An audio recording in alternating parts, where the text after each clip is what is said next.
the mute. We are on live on Facebook, and we are recording and on live. Okay, welcome everyone. Good evening. I call the March 2nd, 2022 meeting of the Cohasset School Committee to order with all members present, please indicate so, and roll call. Mrs. Cleary. Present. Mr. Dial. Present. Mr. Kearney is not present. Mrs. St. Ange. Present. And I am President Craig McClellan. We have a quorum, so we'll start the meeting. I will just remind everyone that we're conducting this meeting in a virtual format. So we are here in person, the Learning Commons in the middle high school, but we're also allowing for virtual participation through Zoom. And you can chime in at appropriate times using the Q&A feature with Zoom if you would like to participate virtually and ask a question or make a comment. As always, the first item in the agenda is public comment. And here's Mr. Kearney arriving at 6:01 p.m. You've missed nothing so far, Mr. Kearney. I am present.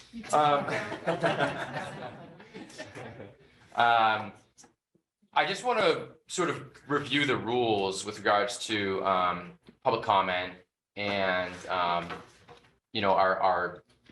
3 comment max per household.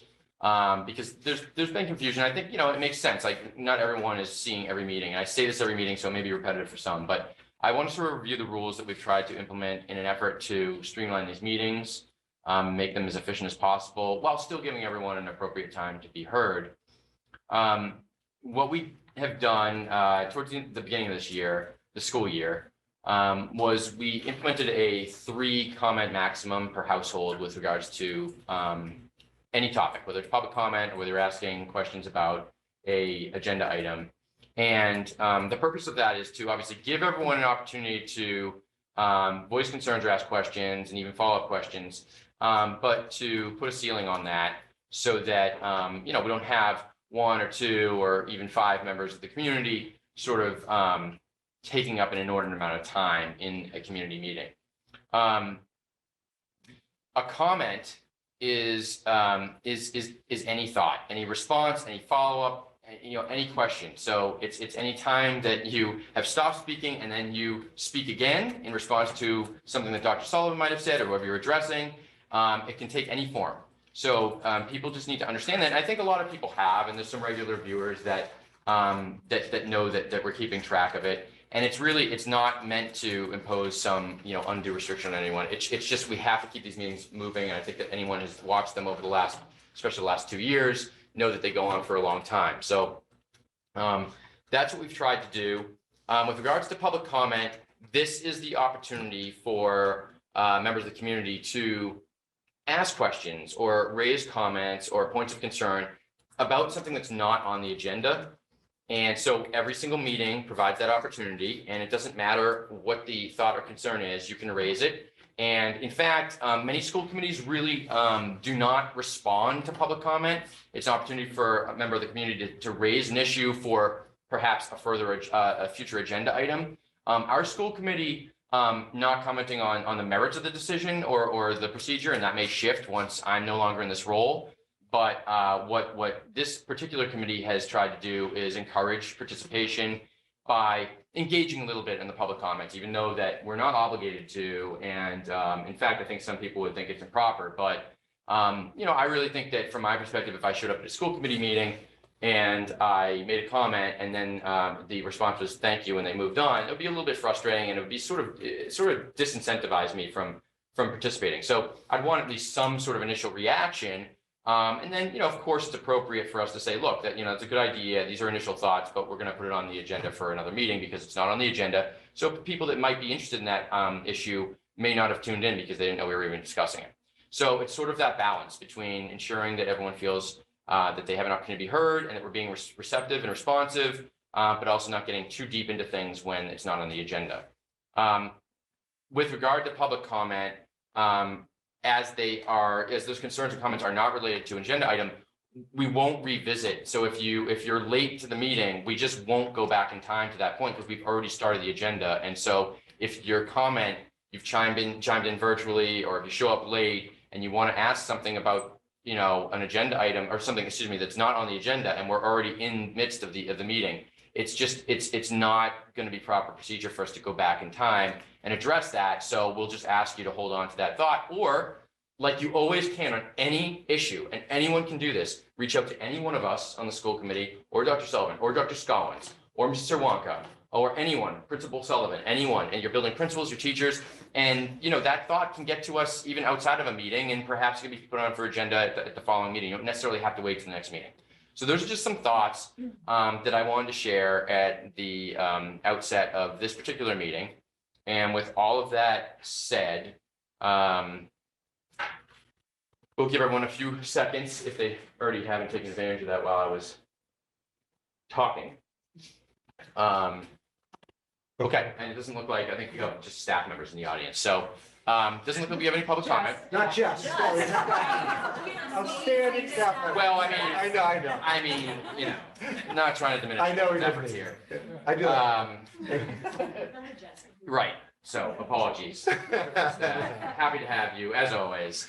I meant not community members that might be here to comment. So we'll move on to the next agenda item, regularly scheduled agenda item, which is superintendent's report. And as always, I turn the meeting over to our superintendent of schools, Dr. Patrick Sullivan. Thank you, Dr. Sullivan. Thank you very much, Chair McClellan. It's nice to be back. Hope everyone had a wonderful break. Hope you all had a good break and enjoyed time with your families and got away from school and work and whatever might. It's very important to do that, and it's nice to see us coming back and to see some people who look a little more refreshed than they had looked when I saw them Friday before break, which is nice. And it has been a wonderful re-entry to school, mainly because of all of the happy faces we're now seeing at Osgood. As everyone knows, we were able to make mask optional. And again, I want to stress that if folks want their child to wear a mask, absolutely can. We do have kids that are wearing masks, no doubt about that, but there were a good majority of students whose family did take us up on that offer to make mask optional. And it's really nice to see. Also, remember, as I promised, we broke down our spacing, mainly our cafeterias and our gymnasiums are back to being cafeterias and gymnasiums in full force. And it's also very nice to see. And our classrooms are moving back to pre-pandemic organizations. It's a great progression as to where we are. Remember, because of our allowances provided for us from DESE and the committee's decisions, we were able to make masks optional at our other three schools earlier than almost anyone in the Commonwealth.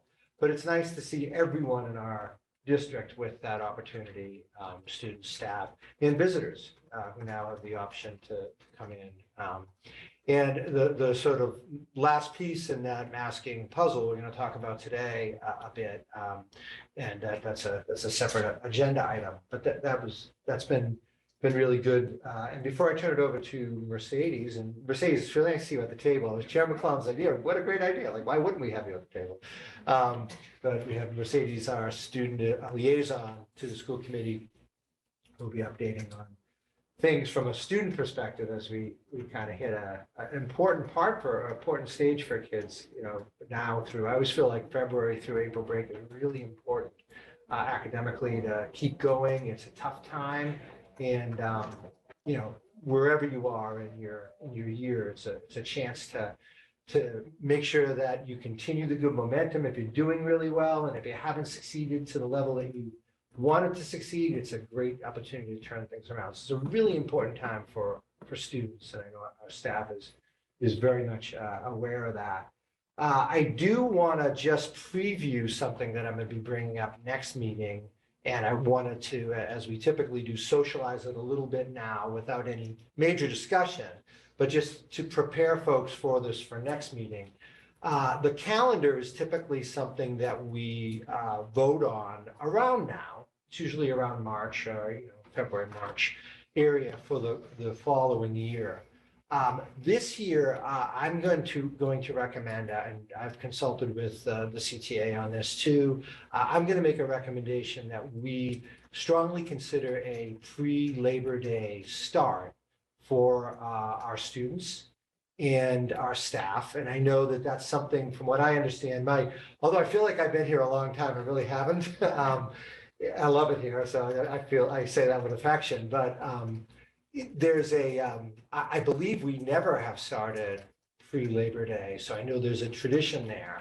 And I know we'll get into a deeper discussion about it, but some of the obvious reasons are with the large storms we've been having and the harsh winters and even the harsh Octobers, the possibility of us pushing further into the month of June is very possible. As you know, right now, we had a late start, a post-Labor Day start, and we are at the max of what we can be. Our last half day is June 30th.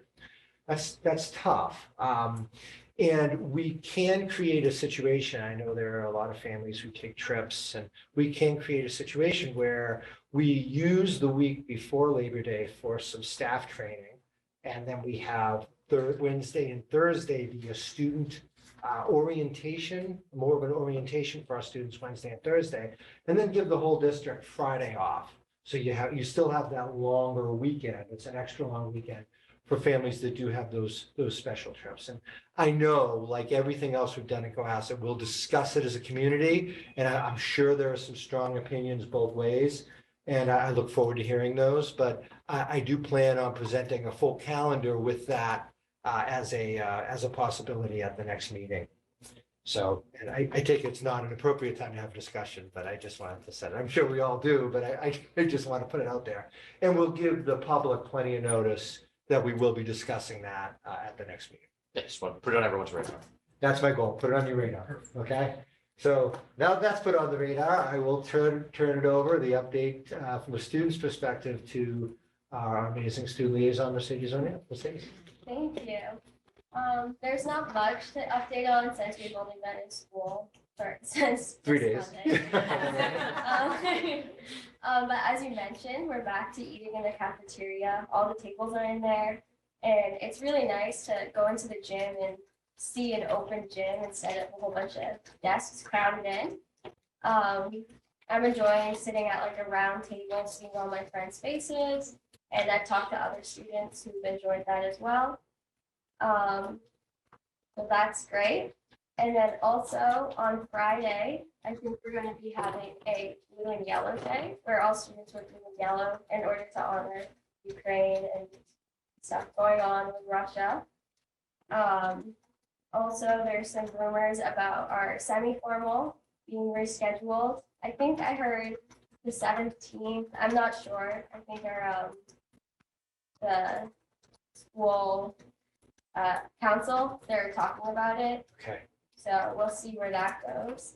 And then also for our volleyball team, which I'm helping start up, we've been volunteering in Boston at the convention center. Yes. And this past weekend, we put down all the courts. We did 12 courts. And then this coming Sunday, if anyone's free at 4 o'clock, we're going to be picking up the courts and cleaning up. And then everyone always is wondering how masks are going. And so I'd say everyone's being respectful still. People that come back from vacation, they're following the rules of wearing their masks for a few days back in school. And everything's going good so far. Pushing full steam ahead in my classes. I know students in AP classes are finally being hit with that exams are Yes. right there. Yep. So we're working hard. And yeah. That's great. Thank you, Mercedes. As I said, this is a real buckle down time for our kids, and our staff we're I love the phrase, this is important, you can do it, and we will not give up on you. This is a time for that to really shine through with our staff and students, and students need to know that we're there for you at this point. So it's good. It's good to hear you recognize that this is an important time. Of course, Mercedes always recognizes it. Fabulous student and kid. So, questions for Mercedes? Any members have any questions for our student representative, Ms. Scaleri? Just remind me, Sunday at 4, you're taking us to work? Mr. Dial? No questions. Thank you for the update. Mr. Kearney? Thank you for the update. Mrs. St. Ange? Volleyball, which I know we voted on in the fall or summer? We voted on that at some point. Yeah. And you're part of it. We did. When does that become a team? When does that start? So, this, Is it a spring sport? it's a fall sport. It's a fall sport. Okay. Yeah. I just didn't know what season. Yeah, yeah. So it should be starting up next year with a Awesome. JV team.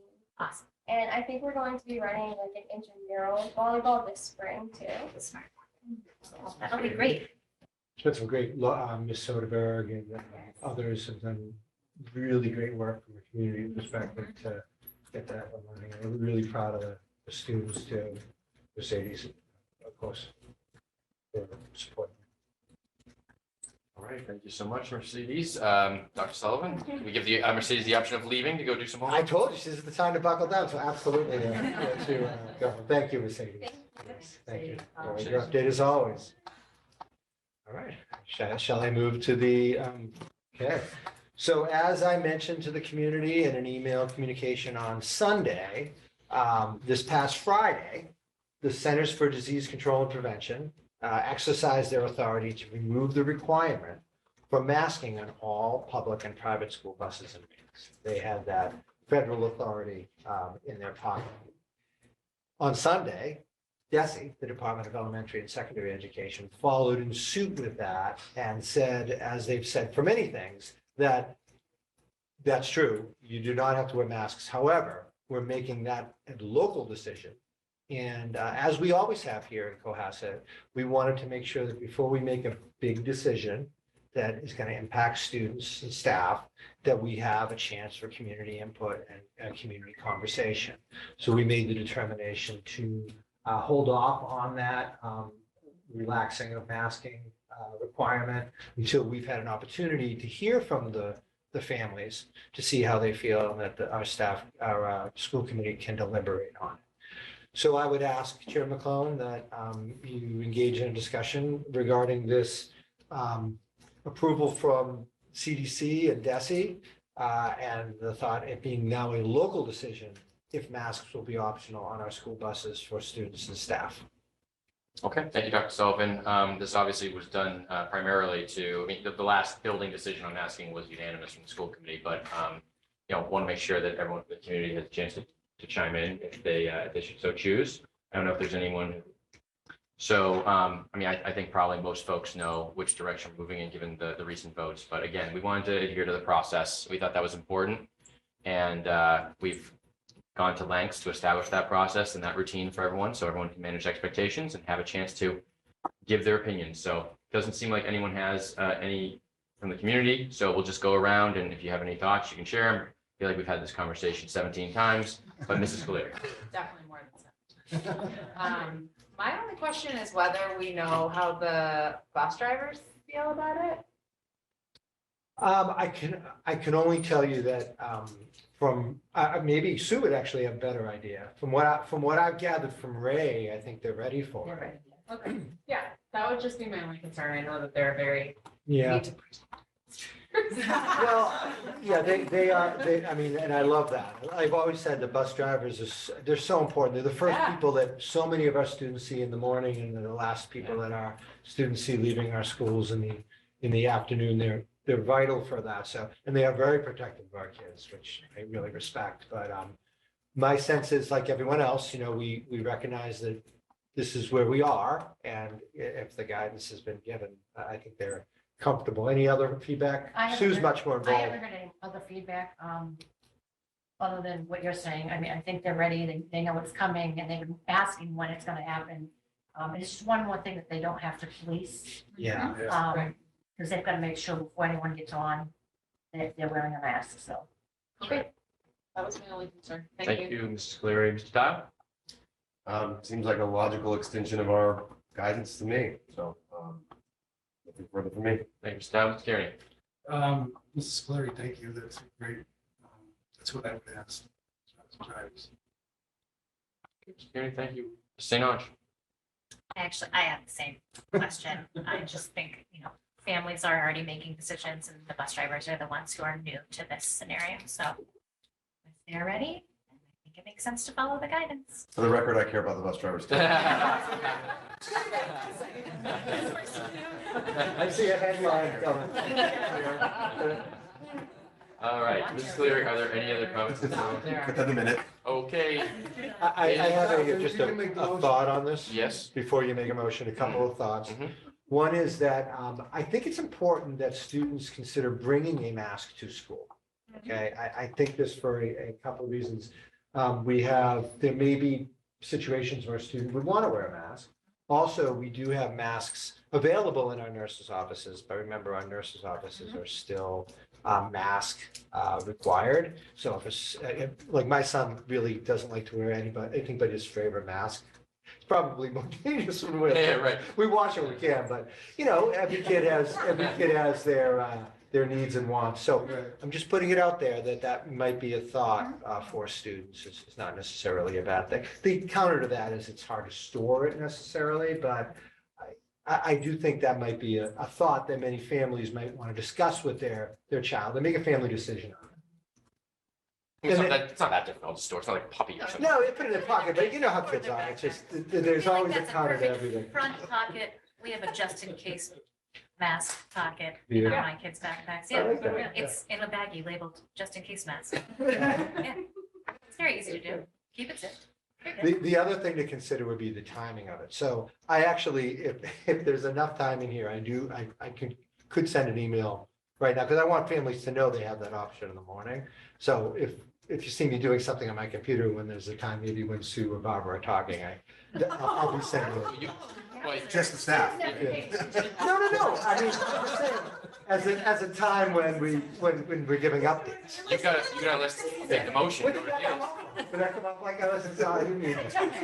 No, yeah. Barbara and I. All right, let's. All right, is there a motion to No, I- relax you the mask don't- mandate in pursuant to the current guidance? Effective would be effective Effective immediately. immediately. Remove the mask mandate. Right? On the- Remove, relax, rescind, Removed. whatever. Motion made by Mr. Dials, a second. Second. Seconded by Mrs. Cleary. All in favor, roll call, Mrs. Cleary. Aye. Mr. Dial. Aye. Mr. Kearney. Aye. Mrs. St. Ange. Aye. Aye. Craig McClellan. Motion unanimously passes. So Dr. Sullivan, we'd ask that you implement that. Send your Effective email. I will. Find a time to send that email. It's gonna be tricky, right? But I will do it. Okay, well, hopefully someone somewhere can invent a masking topic that we can discuss at the next meeting. Yeah, oh, sure. Because I'll miss that. I'll miss it. And just for the record now, I'm actually not gonna send it when Barbara and Sue. I will pick a different time during the meeting. No, yeah, that's good. Thank you. So, next, on the agenda, if I may move to our spotlight on learning. Okay. I have some very special guests. Because I have Principal Sullivan, and I have Chrissy Thornay, who is our amazing math specialist at Deer Hill School. A great leader and has done so much fantastic work in helping our staff and students, along with Marcia Campbell down at Osgood, to get our staff and students up and running with Bridges. I just want to make it clear that in a normal situation, unrolling a new math program is difficult. Imagine trying to do it through COVID and really doing it so successfully. And the staff is incredibly excited about it. And I'm really excited to see the results as we move forward. And certainly Dr. Scollins had a great deal to do with that as well. So thank you, Dr. Scollins. So I don't know, Principal Sullivan, if you want to do any more intros or? No, I think you did.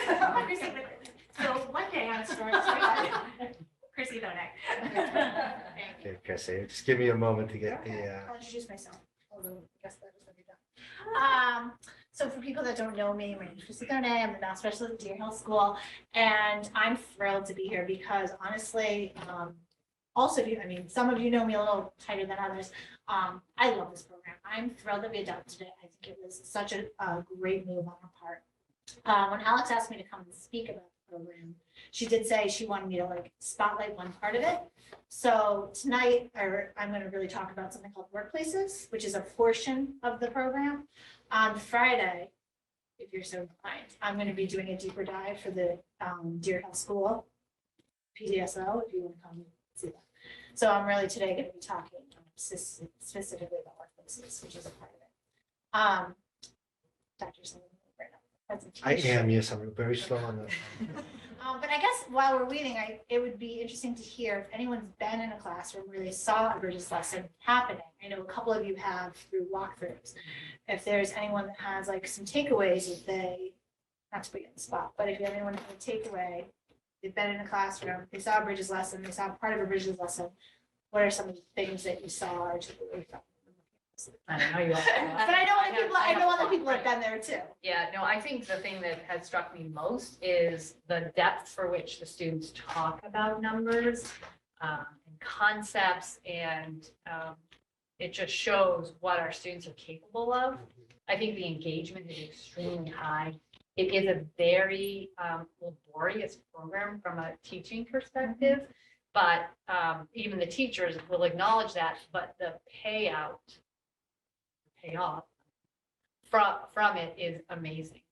Students are able to talk and show their thinking in a way that we haven't seen before. I mean, that's going to translate all the way through the whole experience in education and beyond. Because if they can show what they're thinking, they can do it verbally, they can also show it paper and pencil, however they choose to do that, or with manipulatives. It just makes it that much more more attached to their brain. So I just have been blown away. One of the things that really strikes me, and this is definitely my hats off to Principal Sullivan and Chrissy, is the regularity that I go into one room Right. in a particular grade level, and Chair McClellan has seen this with us as we've walked buildings with him, and you see a math lesson happening, and then you walk into the next room and the same math lesson is going on at the same time grade level. I mean, the planning has been, as you said, the laborious part to me, and I have never taught a math lesson at Bridges, but looking at the programs, we didn't choose the easiest one in terms of teacher prep. Actually involves a lot of teacher prep, and you can really see the investment in it, and you can see that collaborative approach happening as you literally walk and you almost see a sentence finishing in the next room. And that's always something you strive for as a leader to create. I mean, you want authentic teaching, but you also want every kid to have a similar experience in terms of the rigor and the the engagement that they're getting from a particular program. And I think we're getting there with this. Yeah. So that strikes me right away. I hadn't even thought of that, but that's true. We've seen it on a number of occasions. I also, what I've noticed is, and maybe it's not delivered, I don't know. I mean, again, I'm not an educator, but I feel like there have been different ways in which to communicate the same concept. So, depending on how you might learn, it's like, whether it's using like shapes or a number line or something like that, there's different ways where like, maybe that person processes it better, but it's presenting the same concept, just a different way to figure it out. So I feel like that's really important from a developmental perspective too, as you gain those skills. Absolutely. So we'll talk about kind of the 4 pillars in 1 second, but I think that kind of lends itself to it. It is an extremely well done program. It's a unique blend. I've never seen a unique blend between direct instruction, structured investigation, and open explorations. Like there's all those pieces that for different learners, it's going to tap into different like styles, right? But also for me, it's like looking at the same thing in so many different ways. The big emphasis is on understanding. It's not tricks, like students would say, oh, the 9 trick. I'm like, we don't do tricks here. We're not magicians, we're mathematicians. And what does that really mean? Like, what does that look like? What does that feel like? And it's really, the focus is understanding and multiple pieces of it. When you go into a class, if you were to walk into a Bridges lesson, I love it because students are having really good conversations, sometimes debates. They're really like proving their point in a very respectful way. All the things that we want them to build as people, mathematicians. They're describing observations they see, the patterns in mathematics, connections and relationships. They're describing all the different strategies in different ways.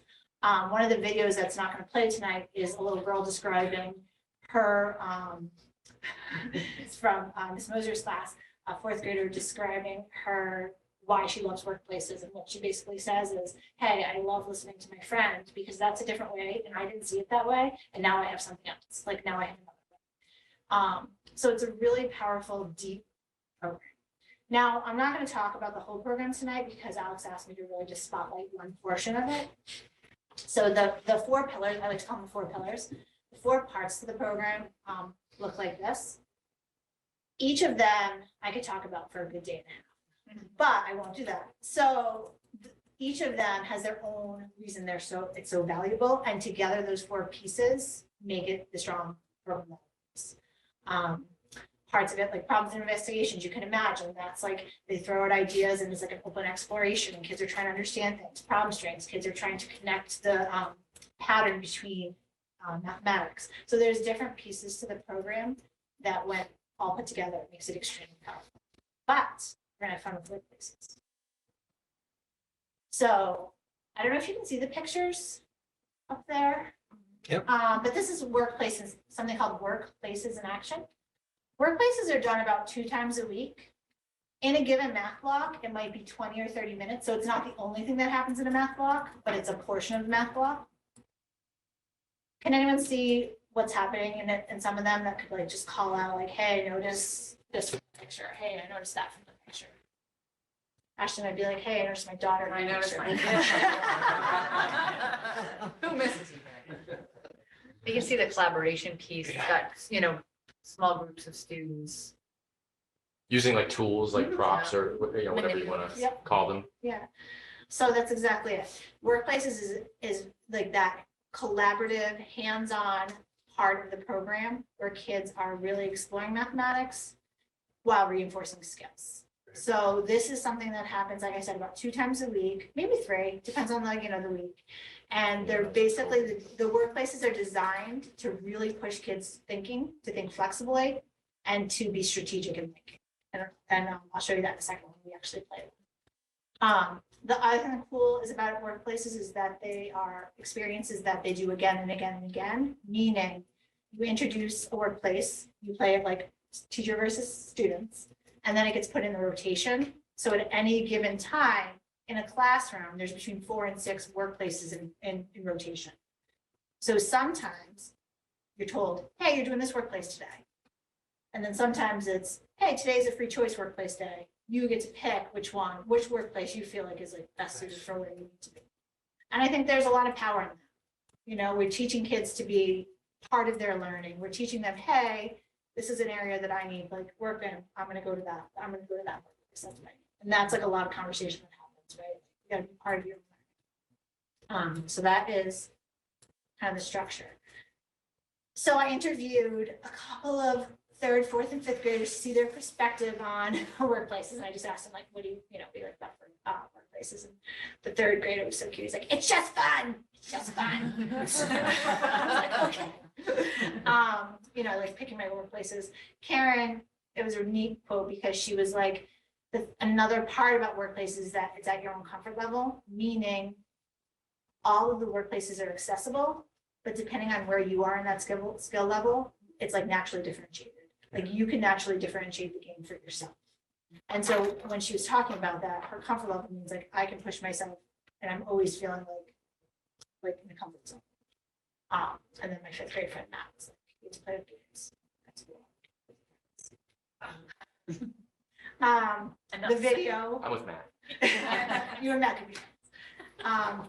The video is again a 4th grader that talked about how much she appreciated talking to her friends about strategies because she learns from others. And that's one of the things that I love about it is like learning from each other. I think kids learning from each other is a really powerful thing. I also tossed the idea out to teachers just to give me some feedback.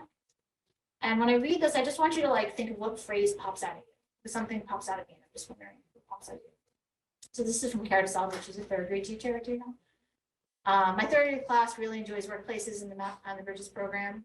I love how workplaces allow students to experiment with math ideas in an extremely engaging way. Workplaces provides many hands-on opportunities for them to explore, investigate, discover key skills and concepts. While students are engaged in workplaces, I am able to check in with individuals and or groups of students to differentiate and meet the students where they are with skills. So I just wonder like what pops out at you as a parent or as a community member. Discover and differentiate. I feel like also explore and experiment because For a long time, I think math was just like, this is how you do it, Right. now do it. Right. And now it's more of this experience and you aren't discovering it. And it's like, they're going through the process. It's not just like delivered and then expected to get it. We used to call it I do, we do, you do. It's like how the approach used to be. It's like, I'm gonna do it, then we do it together, and then I'm gonna have you do it 25 times. And that's a very different philosophy and approach than the Bridges, which has direct instruction. It definitely does. But then there's also these explorations and approaches and workplaces. And differentiation, absolutely. Like, it's so easy to have that space during workplaces to check in with kids, push their thinking, ask them a question that like elevates their level of thinking. So easy. You know what I'm saying? And then this is from Erica Perel, a 4th grade teacher. There's a high level of engagement that allows for more math talk in the tech way. I can see students coaching each other and leaning into the work. Also, there's flexibility in workplaces, choice, so students get to practice what they need. The engagement has popped out a lot too. Mm-hmm. You know, that's nice to see the teachers feeling. Obviously, if the teachers are feeling that, Right. you're gonna get that. So it's nice. And the other thing that kind of popped out for me is we're doing so much work in literacy and working with teachers about that conferring, so that, you know, one-on-one conversation or small group, and being able to translate that into math when you're doing the same kind of check-in, and being able to, you know, hone in and, you know, practice that quick strategy on how to quickly assess kids and give them specific goals. It's clearly going to have a higher impact than the previous models, because like, you know, when I was in school, it was just basically being talked at, and it's so monotonous. And math is not exciting, it's boring, you know, and like now it's more engaging, and that engagement word is, I mean, you know, it's important. It's important. You see it, we've seen them in the class doing the things with tiles and, Yeah. you know. I just love the leaning in to their work, obviously. I love the coaching each other, like watching students coach each other, and how that they've come with that. It's so, I talk to my husband about this all the time. To a point where I don't know what to say. But I just think it's so amazing to watch kids coach each other in a way that's respectful, and like they're listening to each other, they enjoy that feedback, and I just think it's an amazing thing. They want to learn from each other. Collaboration at such an early level is like Yes. really important, you know, it's really, really cool. It's And amazing. that has an impact on a whole number of different Even things. not seeing just it on homework, like on the home connections pages. Yes. How would you answer this? What's another way you could answer Right. this? It's just so nice to have that flexible thinking and like growth mindset. It goes a lot. It's like a whole school culture of that. Yeah, absolutely. 100%. And then last but not least, sorry, the growth I've observed in my students' critical thinking skills around problem solving. Tears in my eyes, a little dramatic, but that's Karen. They are, I love you, Karen, if you're watching. They are also more apt to persevere because they have more than one strategy, kind of what you're just talking about, to solve. Truly impressive. For me, persevere. I mean, there's nothing more that I want for my own children is to the ability to persevere, right? When we can do hard things. When things are hard, it's how you persevere. That shows for me. And that's something that we're always looking at for students. So we love this part of the program. I love the program altogether, but this is a real part of the program that I think gets kids excited, talking, engaging, and also, I just thought of it. So I wanted you boys and girls, women and gentlemen to play. Do you want to show? Can you do me a favor, go to the second tab? So in your bag is directions. In your bag is directions. You don't need those because I'm going to talk you through it. And then you have. Directions are not open the back. Open the bag, take out the papers. You'll see like this working map. You have to explore your way through that. Yeah. Smarter than- Like we'd be like, what do you notice about the map? What do you see? You know, those type of questions for students. What do you see on the map? But this is it's a game called Target One. And the goal of it is to pick one. So you're building equations that equal one. This is a 5th grade activity workbook. If you notice. You have a 3rd grade one for me? Should I have brought different? No, 3rd grade one. 3rd grade. It's all been crazy, that's right.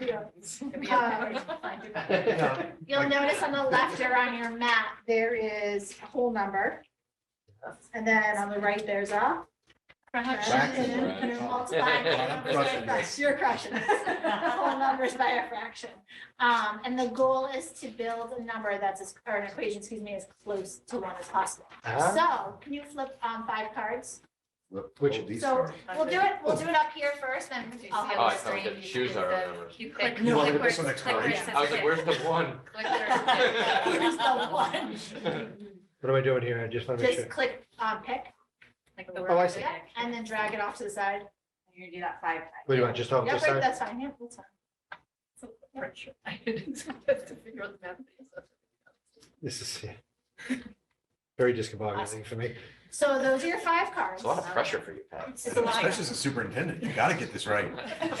Now you do. I got camera angles going here, I got math cards, I'm doing my math on my right here. Yeah, we'll help. Emails to send out. Try to email. If this were actually the superintendent interview, I may not be. Just saying. Yeah. So, and I have a 5th grader at home who I love to play with too. But anyways, so you pick 3 of the 5 cards to use to build equation that would equal as close to 1 as possible. So obviously I'm gonna have you, so if you wanna play along, pick an 8, 5, 8, 2, 4 out of your pile. Or you can just think about, hey, which cards would I start with? A lot of kids just throw cards up to start with, you know what I mean? They just might throw some things up. So I'm gonna ask you to just think about, hey, what 3 cards would I use? Again, we're trying to build as close to one whole as possible. So Did whole you get number, one? one of the cards I represents a got whole one. number. You got it? Want to Wow. start? Wow. Oh, Mr. Kyle? no, that's a lot of pressure. Oh, I thought you were excited. But okay, Okay. so what How do do we, you want me to, how do you want me to order them? so let's, You so I have would to do the use 3 of the 2 cards. all the okay, way to as the a left, whole. right? 2 holes. Two holes. Yep. And then Times. 4/8. Oh, Oh. you got it. Wow. I mean. A How 5th else grade. would you do that? Yeah. See, that's where I would fall apart here. I'd stop, you know, I'm No, done. Is there another way to do it? So what do you do? What happens when a kid does this? Does what? Says, I'm Do done. it, do another one. You do Yeah, not. you draw try- more cards. so you play again. So the target for this is 1, but will not naturally happen before you did that. Most likely, maybe not. But for a 5th grader, they're gonna play out scenarios, Mm. right? Like they're gonna try something, they're gonna try 5, 8, whatever they try. Or they're saying, and so they're giving themselves lots of practice with that skill, but then they're also reasoning through the fact that, oh, that's too high. How am I gonna make this a smaller number or smaller answer? When So Chrissy is it- introduced this game to me, I was not as adept as Lance, and I kept fixating on the fraction and trying to make that a 1. So my instinct was to go 8/8. I did it, you know, and she said, no, but then you're gonna multiply it, Yeah. and, you know, and so trying to. Someone else might have just done that. English majors together. So the goal is, so as a 5th grader, it's Lance, you've passed 5th grade, nice job. As a 5th grader, there's a lot more like trial and error that happens in the experience. And then, so for fun, pretend you said 5/8, right? Like a student might do 2 times 5/8. So then we talk about, okay, what is that product? What does that equal? Okay, what's that difference? Okay, what small tweak could you make? What small tweak could you make? Right, so 10/8, so that's 1 1/4, right? So you're a 1/4 away. Right. So how, is there a small tweak that you can make? Oh, what would you want to try? Oh, you want to get closer, so what would you try? Oh, I try 4/8, okay, you know what I mean? That's the 5th grade process. Someone could have frozen, taken a picture right then. I mean, that's great It's true. because you are, I don't want to say you're tricking the kids, but you're getting a lot of math work in Absolutely. there That's exactly. in the form of a game. Like just to do that, 5/8, the initial thing, then you have to do the solve, then you have to say, okay, what makes it better? It really does create an understanding. That's a neat. And you get lost in the game too, and you And don't, that's what, yeah. you don't realize you're, Well, unless you're Lance. There's actually a ton of- Be walking across the stage at Deer Hill this spring. You know what? Just put different numbers on there, you'll see me fall apart. I just got lucky. You're gonna be making your clay thing that they put up the wall, But I think too, Next to mine. for this piece too, Right. fractions is something that eludes our students a lot, right? Mhm. That concept, so being able to do things like this, yeah. really helps that, because they stress when it comes to fractions. Fractions, Lot. yeah. that's It's it. really challenging. But I think Lance really hit it in the sense that, like, as a fifth grader, there's a lot of grappling with ideas and numbers and all that kind of stuff that happens.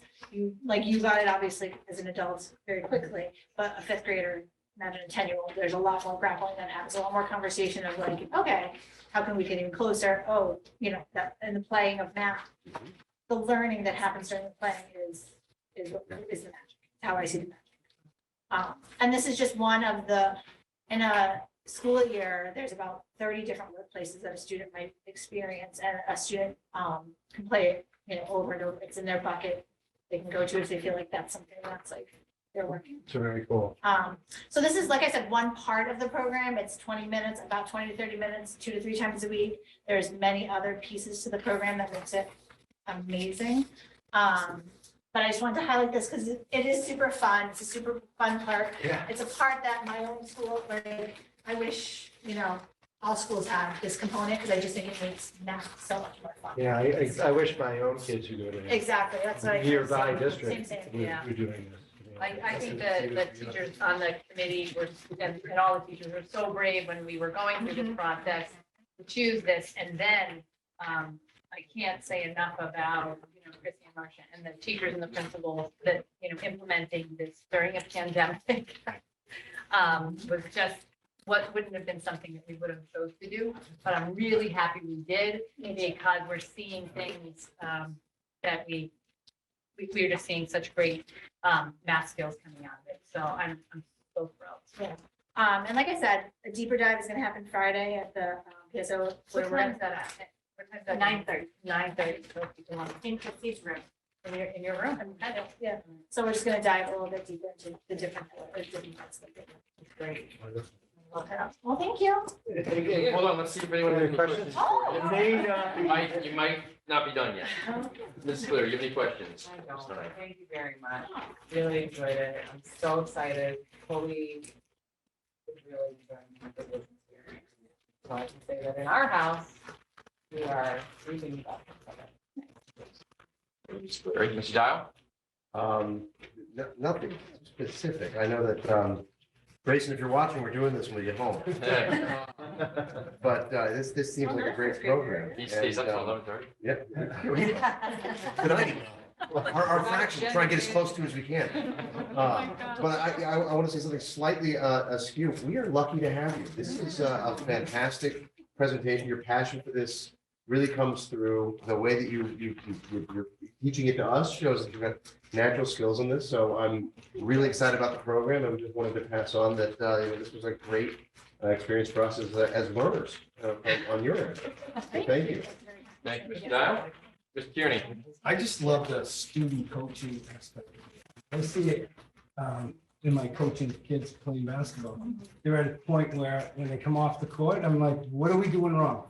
And they're answering the questions. And I look like a genius. We won 6 in a row. And I'm not really doing anything other than trying to, and then they encourage each other. It's just, it's really nice to see. This is really good. Thank you, Mr. Kearney. Mrs. St. Ange? I think, I guess I kind of said this before, but I just think this really empowers the kids as learners. It's so nice for them to find their voice, especially in math. And I do feel as a parent that it also makes the homework process less stressful and fewer tears are shed. I also think it's very impressive. There was such, it seemed like universal buy-in during our teaching from home and hybrid teaching, and having Blooms were so helpful from you and from other teachers, but for teachers to be able to be so gung-ho during such a tumultuous time is really, really impressive, and I think it just speaks volumes about the program. So, thank you for everything you're doing. Thank you. Thank you. So, I had not met you before today. I don't know how I've missed you in my travels, but. I see what I did. That wouldn't be surprising at all. Well, you wouldn't be, you'd be in good company. But really, I had, and coincidentally enough, I had the same reaction to Principal Sullivan the first time that I met her in 2019, and that is, you're a super impressive educator, and it's like very clear. No, that I remember telling you the first time I met you that you really impressed me when you were presenting to the school committee, and this really impressed me. Like you're obviously a really gifted teacher, and I agree with Mr. Dial, who obviously saw the same thing I did. I mean, I was fully engaged in what you were talking about, and you know, math is such an important skill to learn. I mean, it's a fundamental skill, and you know, you're really talented, obviously, and have a real love for it. And the district's really lucky to have you. It's very clear, yeah. Thank you It's- very Yeah, much. abundantly clear. So thank you so much. Thank you. Thank you all. Thank you. So you don't have to run the other way next time. I know, I was going to pay a compliment. Thank you, Principal Sullivan. Of course, I wouldn't have missed this. I'm glad everyone recognizes what a gem we have here. Absolutely, yes, yes. Yeah, pushy. Okay, All right, wonderful. let's keep on. I'm good. All right, so next, we move from one impressive educator to another impressive educator. Principal Mills, if you come on up. As we did recently, at a recent meeting, I can't remember if it was last one or the one before, but we had Principal Scott present the high school program of studies and the changes that were coming from the high school program of studies. We are taking this opportunity for Principal Mills to present his program of studies, and you should have in front of you, I'll put it up on the screen in a moment, the program of studies, and you'll notice the first page is a summary of the changes. So without further ado, I'll turn it over to Principal Mills as I cue that up. Thanks, Dr. Sullivan, and thanks for having me here. I'm happy to be here, happy to share sort of where we are in our development. Happy to give Dr. Sullivan a couple minutes to send his email. I can't, but it's on screen. But yeah, so as you see, it's not, there aren't extensive changes because this is sort of one more checkpoint, one more crossroads in our development as a middle school.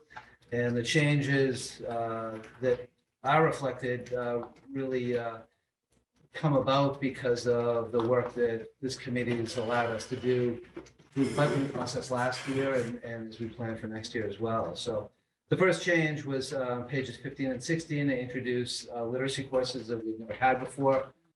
This came about and was made possible by the hiring of a reading specialist. And the courses really function as part of our tier 2 interventions system within the multi-tiered system of support within MTSS.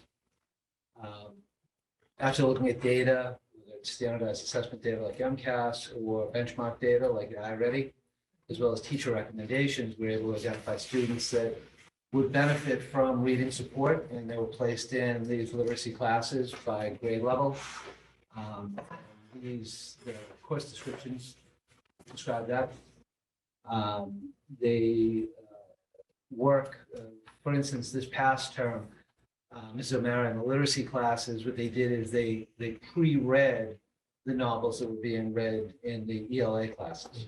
So that for students for whom reading, especially when we're talking about reading comprehension is a challenge, rather than reading a novel with the rest of their class, trying to stay on top of the comprehension, make the same connections that everybody else does.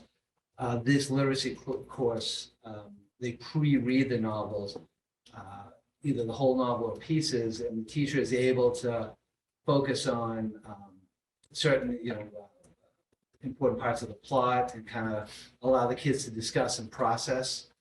Very often, the reading comprehension strategies that the teacher is reinforcing, they're able to use parts of the novel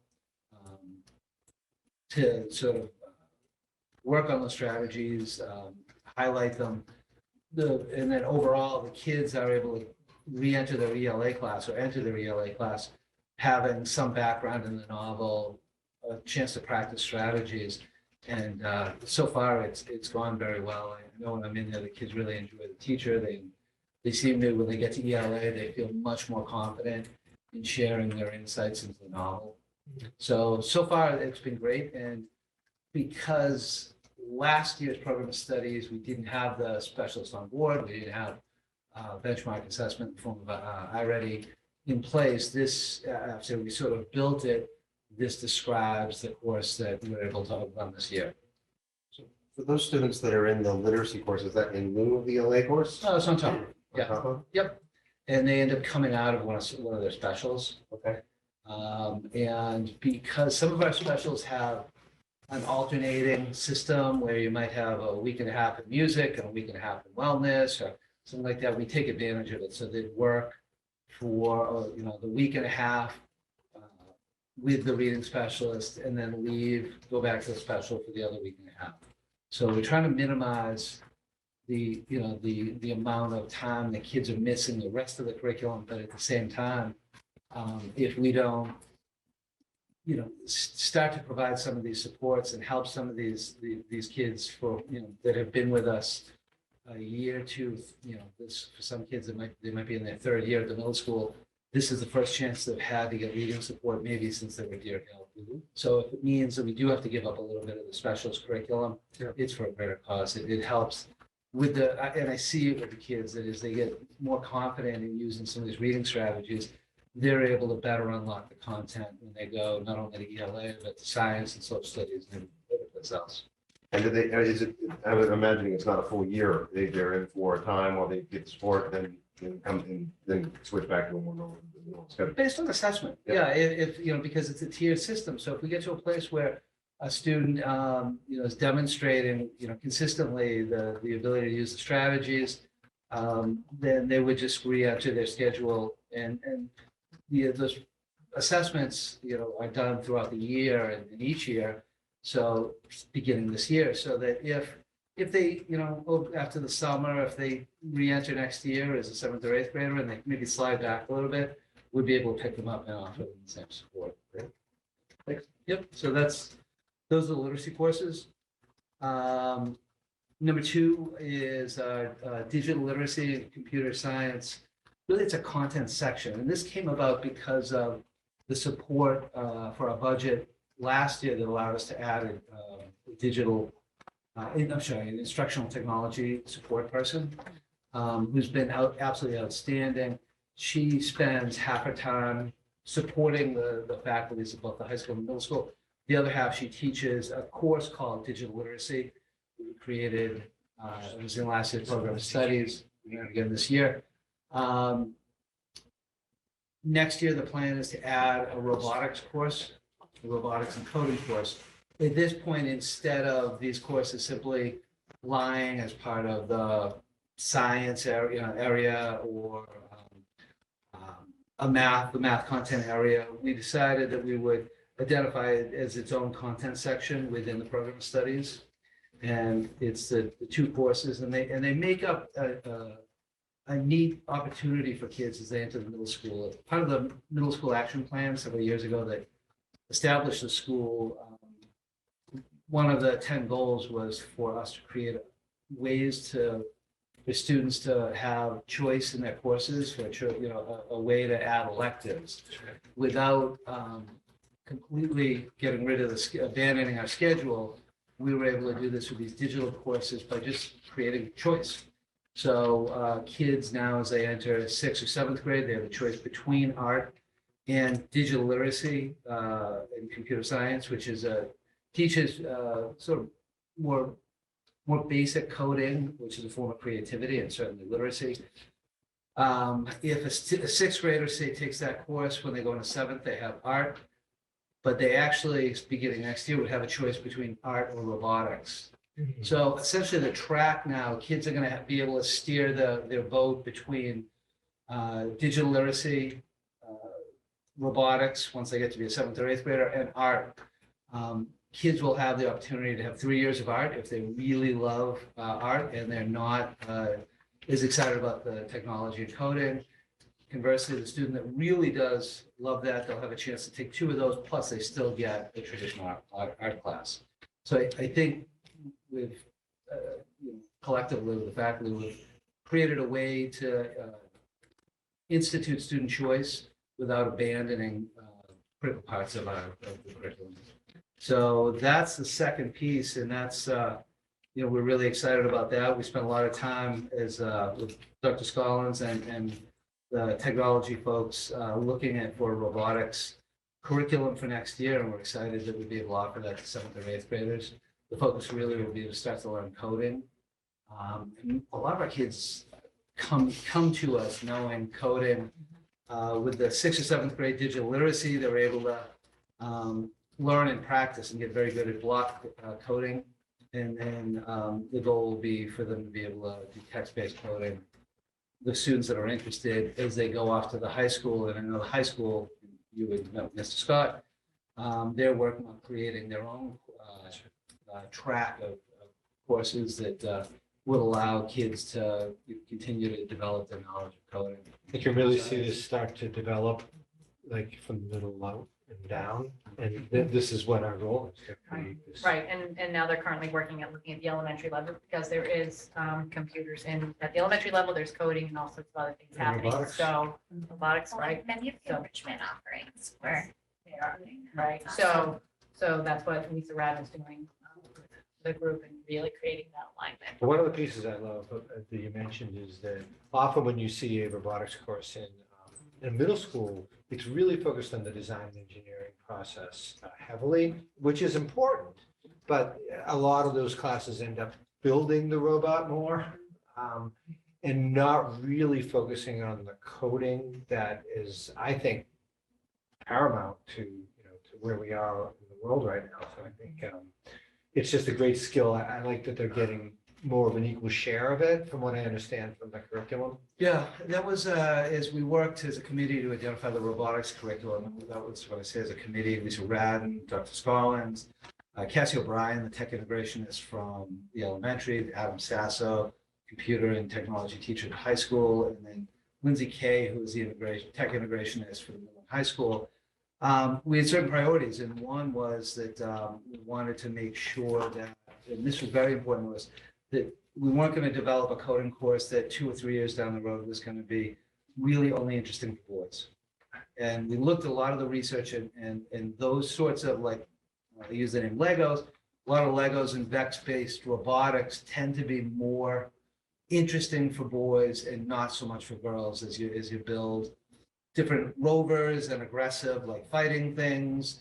And we wanted to make sure that we weren't closing the doors. We wanted to make sure we had a course that would be appealing to all kids. So the focus is really going to be the coding. We found a wonderful curriculum out of Drexel University that instead of spending time snapping together pieces, the robots basically come prepared. It's a rover with all sorts of different sensors on it. And the time and the effort and the learning comes as you develop the ability to code it, and then you can load it onto the robot.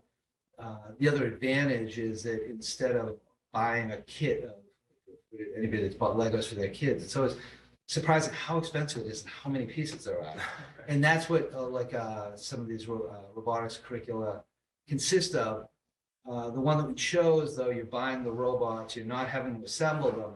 So you don't have to buy one robot for every 2 kids who work as partners in all the different classes, which ends up getting to be in the tens of thousands. Instead, for a class of 24 kids, you have 12 robots. Period 1, the kids come in, the partner, Barbara and Lance, they take their robot out, they work on coding, they take on a challenge or a task, they send their coding, the instructions to the robot, they test to see if it works. At the end of the period, they take that robot and they put it back in the bin on the teacher's desk. And the next class comes in and a pair uses the same robot. This provided a tremendous financial incentive so that we didn't have to spend tons of parts and look to sustain the course year in and year out because of all the lost or broken parts. We're really able to focus on the coding, and the schools that we've talked to that used it have had great luck with it. So it's one of those pieces. It allows us to begin the course without having to invest huge money. We can invest and then kind of grow it, and we'll see where it takes us. So the robotics course and this piece of a vertical track between the 3 levels that we're really excited about. Number 3 was actually just making the program of studies as accurate as possible. a couple of years ago in an effort to increase the numbers of kids in band or music as opposed to chorus because the classes were getting uneven. The band teacher at that time had created a music course that was going to be, it wasn't going to require any ability to play a band instrument. We ran it for a couple of years. It had no interest. Kids love the chorus program. They love the work our chorus teacher does, as well as she works closely with the high school chorus teacher. It's been really successful. And band has been successful on its own. So we've never, since I've been there, we haven't had anybody even ask about the course. So we figured maybe it's just time to light it out of the program studies. And then lastly, same thing, that's just a small detail that in the last section on page 55, where we talk about some of the supports we give kids, we added lunch and utility social groups and classroom SEL learning and social skills lessons. And this really, I have to thank you guys because this came about because of the additional adjustment counseling you were able to provide to us last year or the year before, that just like we had hoped that she would be able to grow and look for more opportunities to work with kids individually or groups. So we realized as we read the program studies that, wow, we're missing a big piece of what's become a normal structure, a normal part of the infrastructure we have to support kids. So it's a small detail, but it really kind of connects to a bigger success, I think. It's nice to see that finally we're building a capacity at the middle school to do these flexible models that are going to help kids from an interest level. And then you can see from, the fact that we have a technology specialist who is not only helping our staff, coaching our staff in technology in the middle and high school, but also teaching and working with kids. And this is a perfect example of sort of the flip side. We have an adjustment counselor who's helping our kids one-on-one and in small groups, but is also doing some teaching as well. So it's really nice that the capacity is being built because of the positions that you afforded us.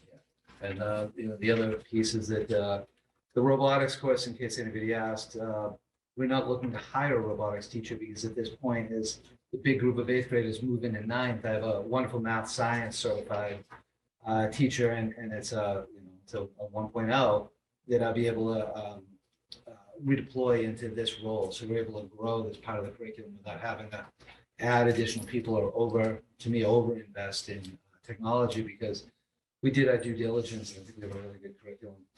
Yeah, we get to address that in the We budget get to keep discussion it that we posted. talked about last time. Thank you, Principal Mills. Does anyone have any questions for Principal Mills, Ms. Cleary? Thank you. Mr. Dow? One question on the digital literacy. Yeah. There's some great bullet points here Uh-huh. on learning how to be online. Yep. Learning etiquette and everything. Yep. Is this something that all kids will get, or is it only those who select this? Because these are skills, I think, at this age, people are like, one of the things as a parent, I have anxiety. I was not being able to really understand my kids' life as they see it through social media, as they see it, because their life as a 6th grader is so drastically different than mine. So seeing these, identify threats and protect devices and networks, understand the appropriate and inappropriate content on the internet, safe and appropriate responsible practices and etiquette, like these things, I love seeing the school helping that do that. So is this something that all the kids will get, or is there a way to make sure all kids are involved in that? It's still essentially developing in that, first of all, I can't take credit for the bullet points themselves. They come out of the Mass Digital Literacy Frameworks. They're right on the money. As we created the digital literacy class last summer, one of the things we asked is we looked at those frameworks, where is this being taught? And we sort of met with our STEM teacher, got a sense of what she might be covering. Our 8th grade research teacher has tried in the past to cover a lot of those, but kids, that's a one-term class for an 8th grader. So we recognize the fact that we have to start building this in. So we put it this year in digital literacy, but we talked about as that class evolves, because now the class is being taught by our tech integrationist who works with teachers, but also with kids. We talked about making those units that she would be able to go out and teach for 6th grade utilities throughout the year on a rolling basis. In other words, take them out of this class, because not every 6th grader is going to get this class, and make them sort of a push in lesson throughout the year. Yeah, I mean, I think that would be great because they're, kids are just thrust into this online world. And they're not thrust in, they jump in, all, before they can swim. And, just seeing kids develop that world, some kids make mistakes. And, just showing that, having a class about it just illustrates there is a responsibility that goes through. And, you need to pay attention to showing the risks, the rewards, and making sure they take it seriously instead of just, plowing straight ahead. I think this is great. I totally support extending it out as much as we can. Yeah, as far as the technology that you use during the day, like our kids don't use their cell phones during the day. We ask that they keep them in the backpack. And they're not allowed to have them like at lunch, for instance, which I think is something that they used to be able to do. A lot of kids have said they really appreciate being able to, just talk to friends and nobody's on the phone.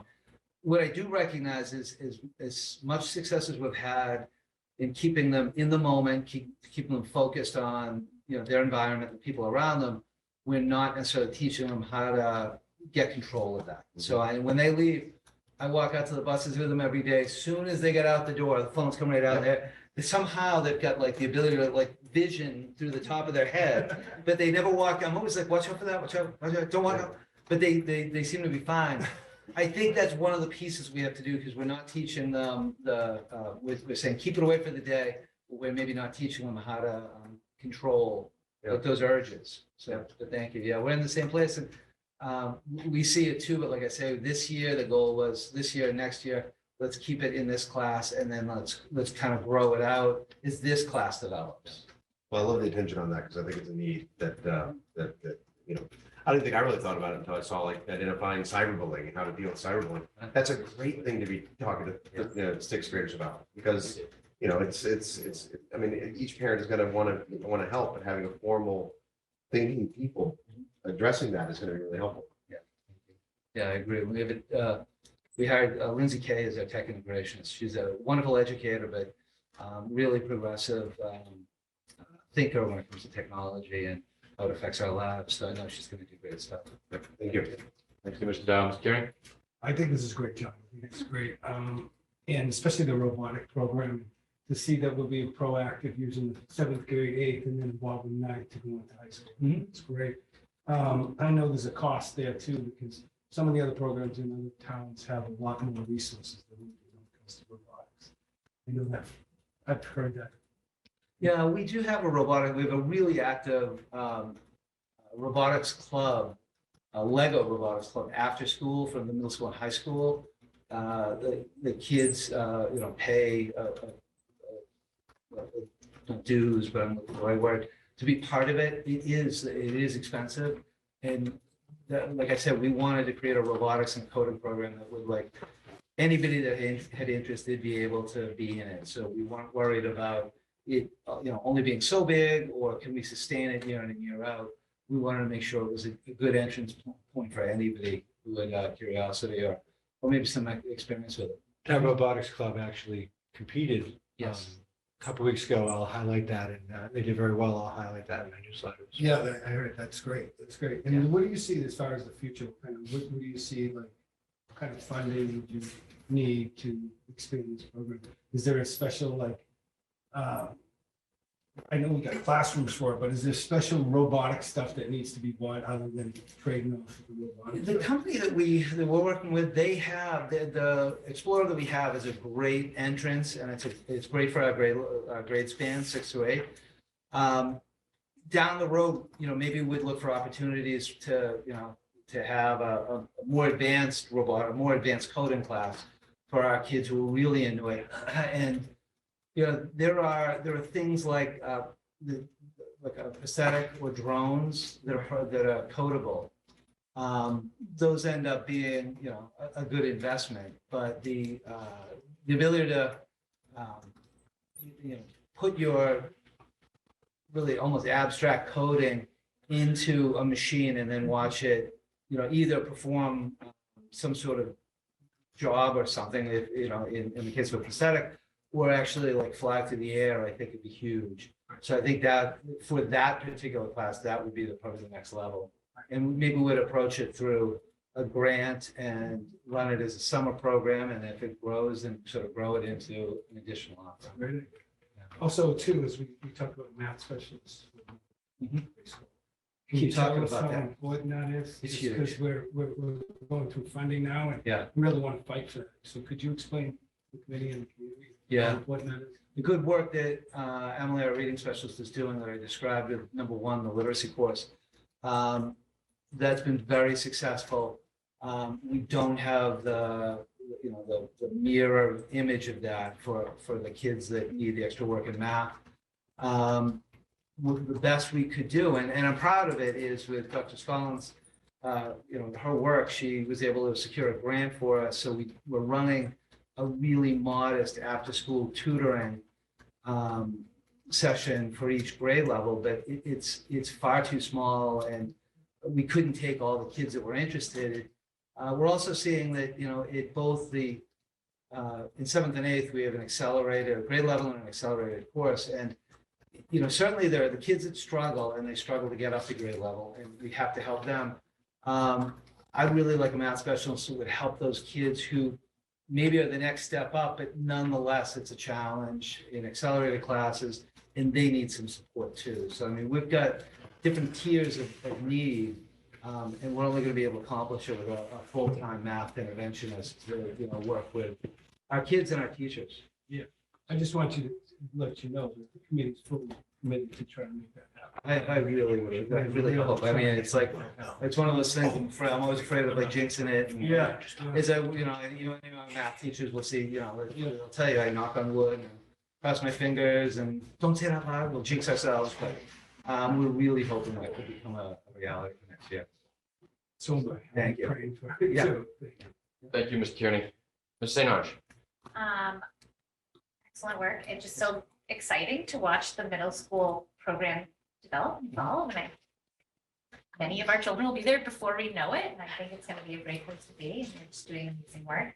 I do want to speak quickly, Mr. Dial. All of those standards, I think, are also, they are being targeted, by Ms. Lee or Mr. Solidi. I hear that and see that coming through that level. So like that is something that, and through the enrichment program, it's just so exciting to see that this is such a solid step in the trajectory of the district. And it just, you're doing an awesome job. Well, I think Lisa Radden, who's the director of instructional technology, work she's done to, vertically help us collaborate and pull together, great folks from the elementary levels as well as the high school levels. And we can really envision like this vertically aligned, both curriculum, but also, opportunities for kids in class and outside of class. Like you can see how it's all going to work. And the faculty are really excited about it. We've had, just this year alone, is first semester, her very first digital literacy class,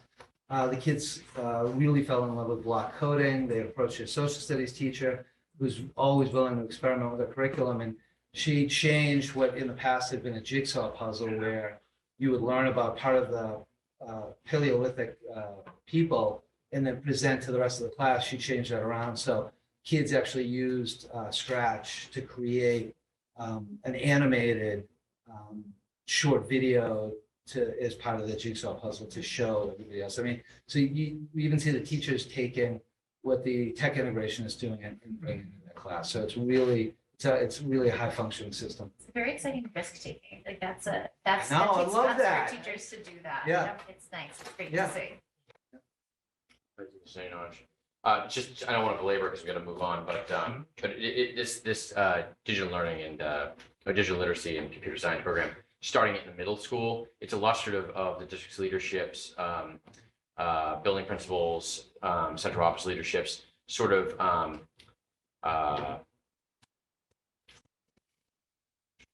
building up to snowball effect of major operational and curriculum shifts in the district. So you can't see a lot of these things overnight changes, but we were starting in the middle. You're developing this here in the middle school. Can't really develop it to a high level in the high school without people knowing the underlying skills.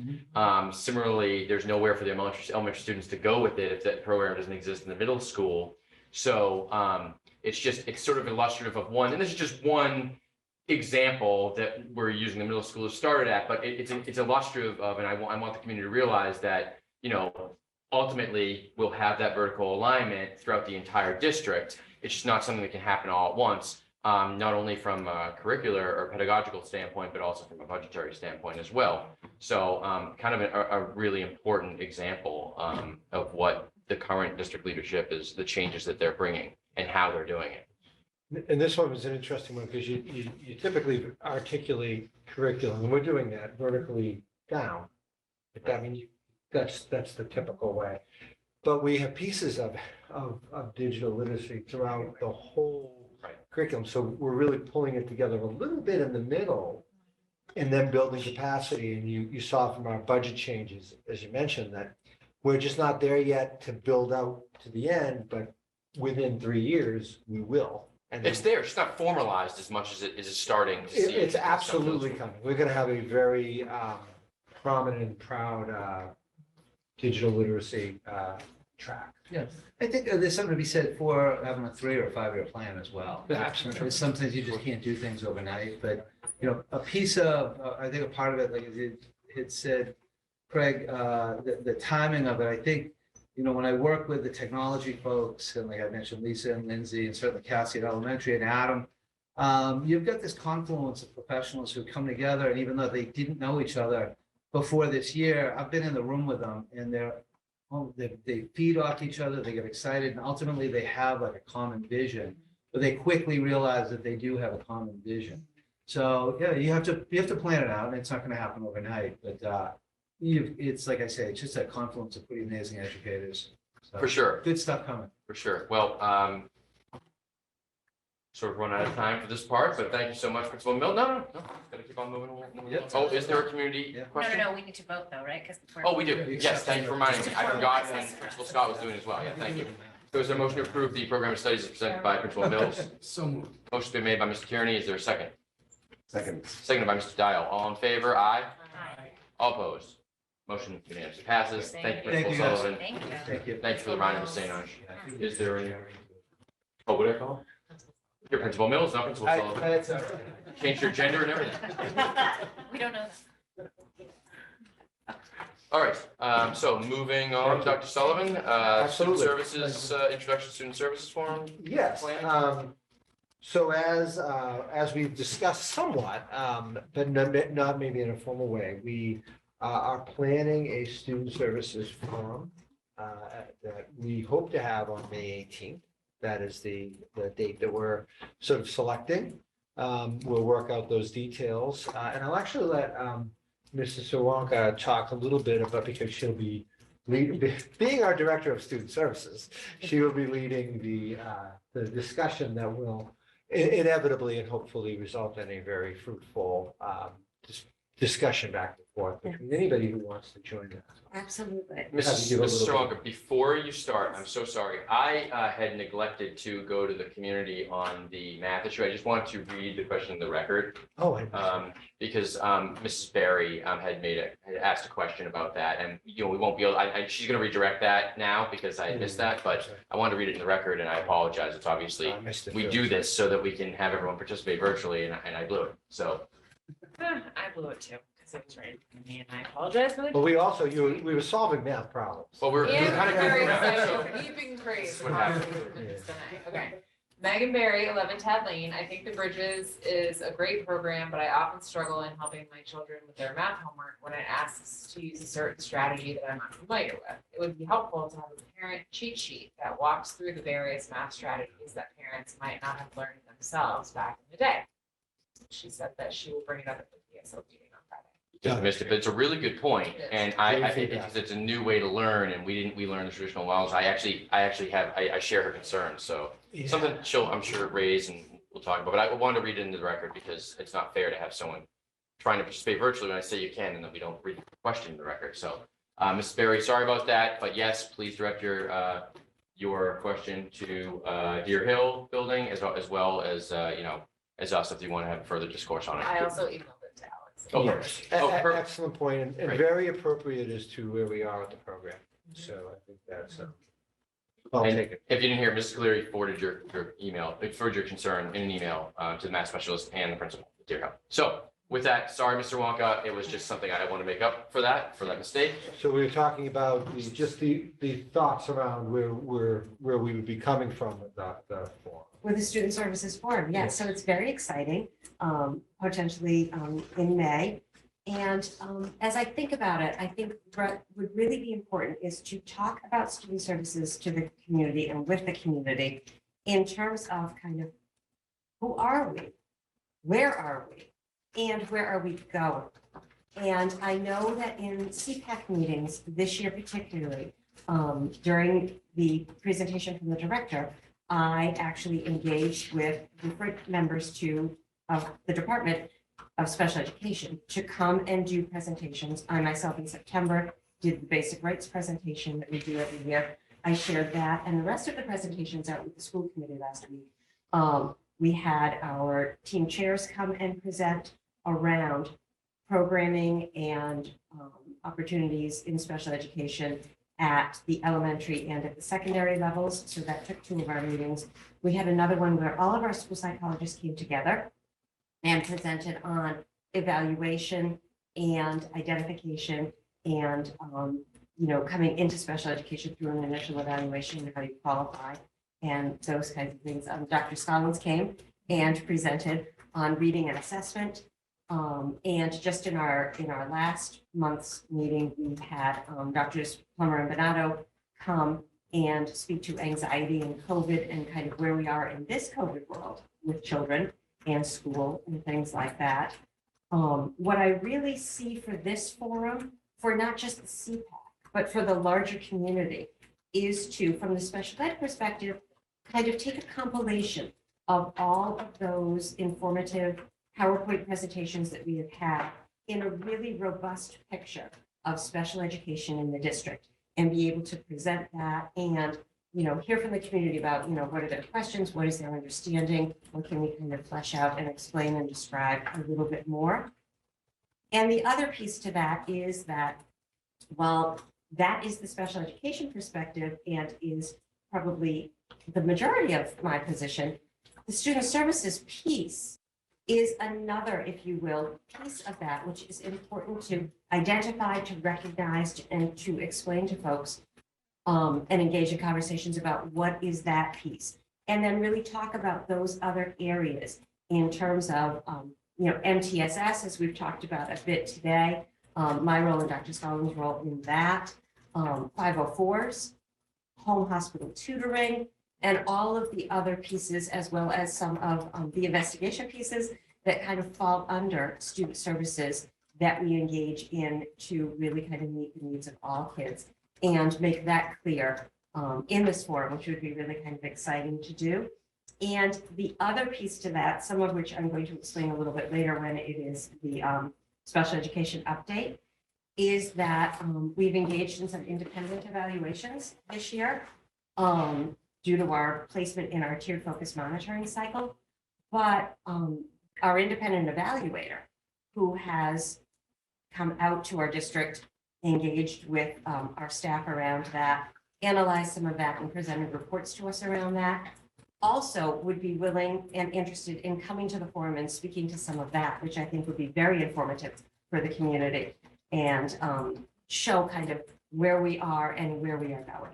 And so that's kind of how I see this forum taking place and what my hope and vision for it is, and really engaging with the whole community around this, larger than just within our CPAC, which would be really great. And I think another piece to it would be also to make sure we reach out to families to get questions ahead of time, to foster some themes that we can approach and talk about. It's not to limit, discussion in the moment, but it's nice to have some preparation. And often people might want to put some thought into a question. So we're going to get a survey out there probably in the Navigator in the coming weeks, if not this week, next week. Mhm. And, just open-ended, we may not be able to hit every single question in there, but we'll hit the themes. And, people always have the opportunity to ask questions at the forum. Of course, I think it'll enrich the discussion a little bit more. And, Right. as we develop this idea, this is on the school committee's goals. I mean, this is why we're doing this.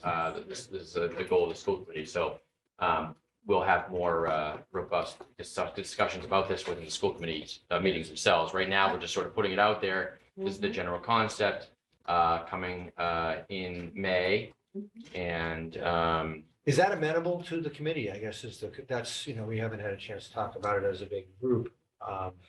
I mean, I think it's appropriate, we're gonna be through, especially where we have this school facilities committee at the same time trying to meet that end of April deadline, and there's gonna be some presentations going on to the school committee around that. We'll get out of that, be sort of in a, warmer weather month, people will be maybe a little bit more willing to come out in person. We'll be through some of the, the smoke will clear a little bit from the MSBA deadline. I mean, I think it makes sense, but, also I want to emphasize that, it's going to be an in-person event. We really, really want people to show up to it. We're trying to cast more of a light on student services here in the district than perhaps has been done in recent years. But, we'll see how much of an interest level there is, but we want to at least provide that forum. But again, this was just sort of, I think that, we wanted to make sure that, that this was put on the agenda tonight so that we could introduce this concept. I know that district administration leadership had discussed a little bit, the format a little bit, and I don't know if any members of the school committee have any thoughts to share at this point.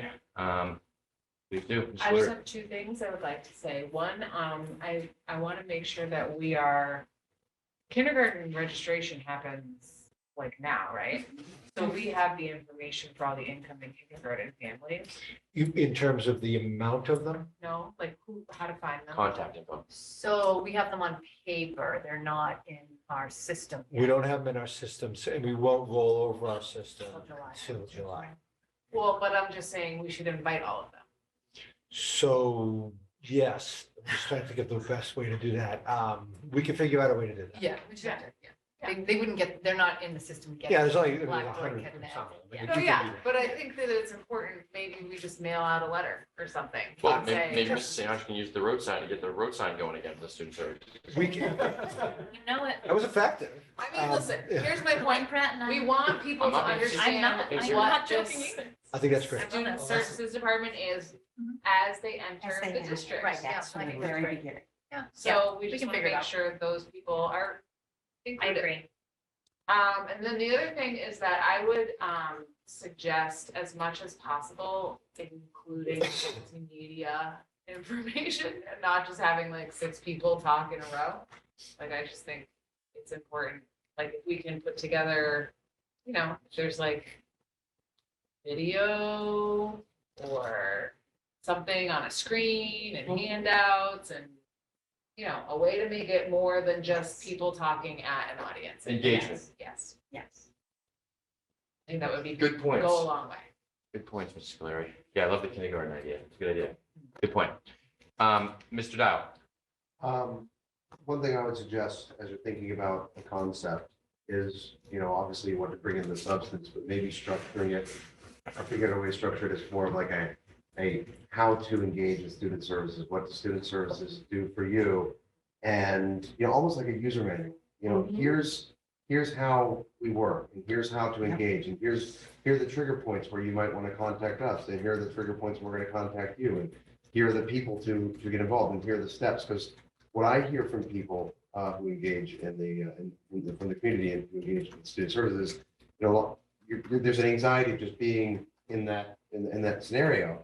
And so, just knowing what the rules of the road are and having a very straightforward way, because you just know, you mentioned, 504s and all that, there's a whole language that goes along with it. So having it in a very friendly, like, so welcome to student services, this is what it is, here's, almost, like I said, like a user manual, I think would be a great way to present it in a friendly way to the community. So just something to think about. Thank you, Mr. Dow. Mr. Karen? I love the idea. So it's May 18th.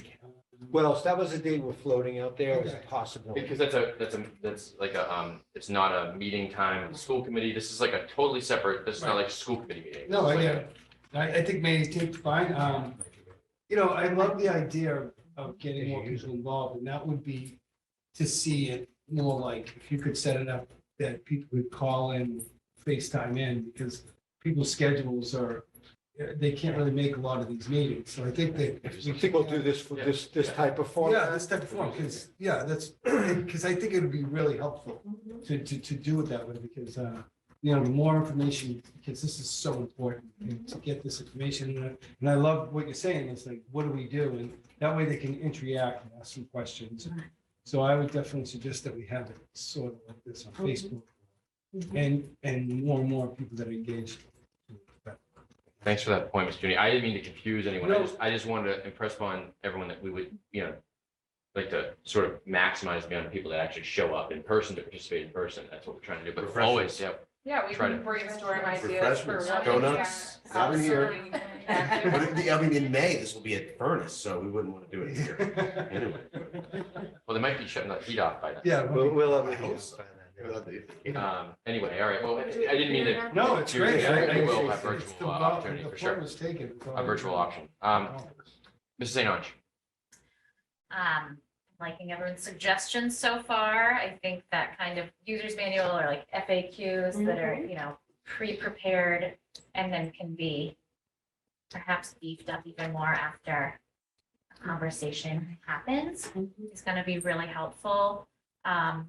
I also just think about the past few years of school committee interactions and just, I think, outlining pathways. Like maybe it's not something that's a student services or a school committee thing, but if your concern is this, here's your point person, here's who to go to. So maybe it's not you, Mr. Walker, but maybe it's, okay, this is your concern, your point person is your classroom teacher and your principal, and that's your first go-to, and then you can kind of go from there. I just think that's so empowering for families because we live this all the time. I guess I feel lucky because I am a teacher, so I understand what to do, but that is not a world that many people have to navigate. So it can be scary and confusing, and you don't know what your starting point is. So just kind of those kind of flow charts of if then, here's who to contact might be just a nice opening and less intimidating for how to get started. But I'm excited for it. So it's going to be a great step in this process. Thank you, Ms. St. Ange. And thank you for that introduction to that event that we will be hosting in May, Dr. Sullivan Super, thank you. and Mr. Wong. So you'll be hearing from Mrs. Overshadow. I feel like I ordered this a little differently. But anyway, we learn, right? Next, we have a gift, which is nice to always have, and I'm gonna allow Susan to present the gift. So we have a gift, annual donation from the Clark Chatterton Fund to make upgrades to athletic facilities. Athletic director Rotunda would like to use it to continue to create and improve an athletic office for coaches and student athletes. Donation will go towards furniture and other materials, and it was a check in the amount of $2,500. It's Clark Chatterton Memorial / from South Shore Playhouse Associates. So we just need to accept that.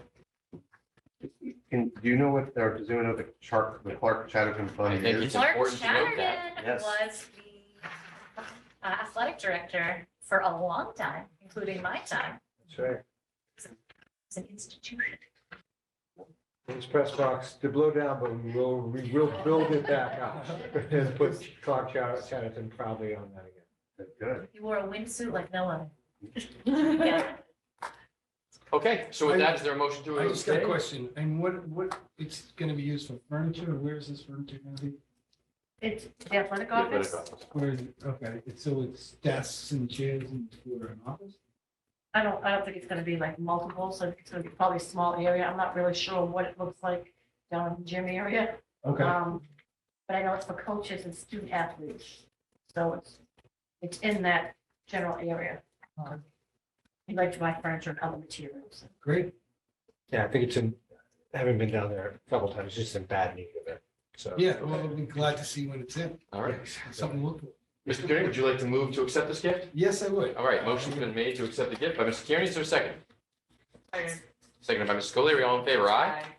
All opposed? Motion unanimously passes. Gift is accepted. Thank you so much for the generous gift, $2,500. Okay, Dr. Sullivan, does that conclude the superintendent's report? It most certainly, do you have anything, dear Scones? Just quickly, we're continuing our work with teaching, learning, Teaching and Learning Alliance. They were in Deer Hill the other day. They are going to be running the ILT, the Instructional Leadership Team for Elementary Literacy. We're doing that tomorrow. We're having our third meeting out of 4.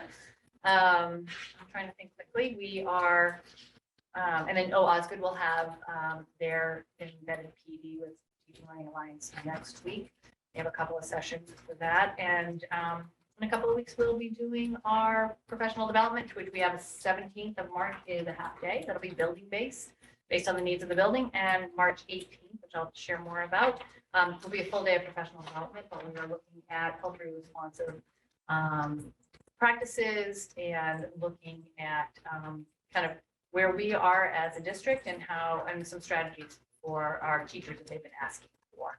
And so we are engaging with a facilitator to help us with that. So I'll share more as soon as we have it. It's gonna be a good, really Really great day. Yeah, exciting.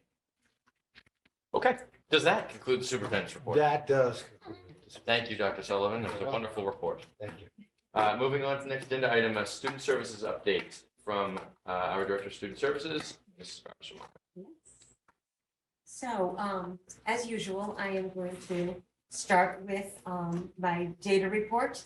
If we can look at February in terms of the meetings that we have held. Should I so move down far. on this? here? Yes, thank you. I'm just looking for the date. I see, I got it, okay. January, February, yeah. There we are. Okay, right there. In terms of the meetings that we have held so far this year, if you look, you can see the first box that references our initial evaluations. We had 2 at the elementary level that that came out as eligible. We had 4 at the elementary level, which resulted in an ineligible for special education services, and I believe 1 at the secondary level there, is that correct? And if you look over to the side, you can see that at the elementary level, 4 of those came from parent requests in terms of the ineligible for special education services. I have to say, when a student is found not eligible for special education services, it can be a very big relief. And things are in place to support the student should they need it, but it simply means that there is not a combination of a diagnosed disability and an inability to progress effectively or access the curriculum. In terms of the eligible ones at the elementary level, 1 of those came through the MTSS process, and 1 came from the parent, and from the secondary level, 1 from the MTSS process. If we look at the reevaluations, we can see that there were 3 of those at the elementary level in which the students continued to be eligible for special education services. I believe 1 at the 12 at the middle high school level. And 1 at, and that resulted in 17 total, is that correct? Yeah.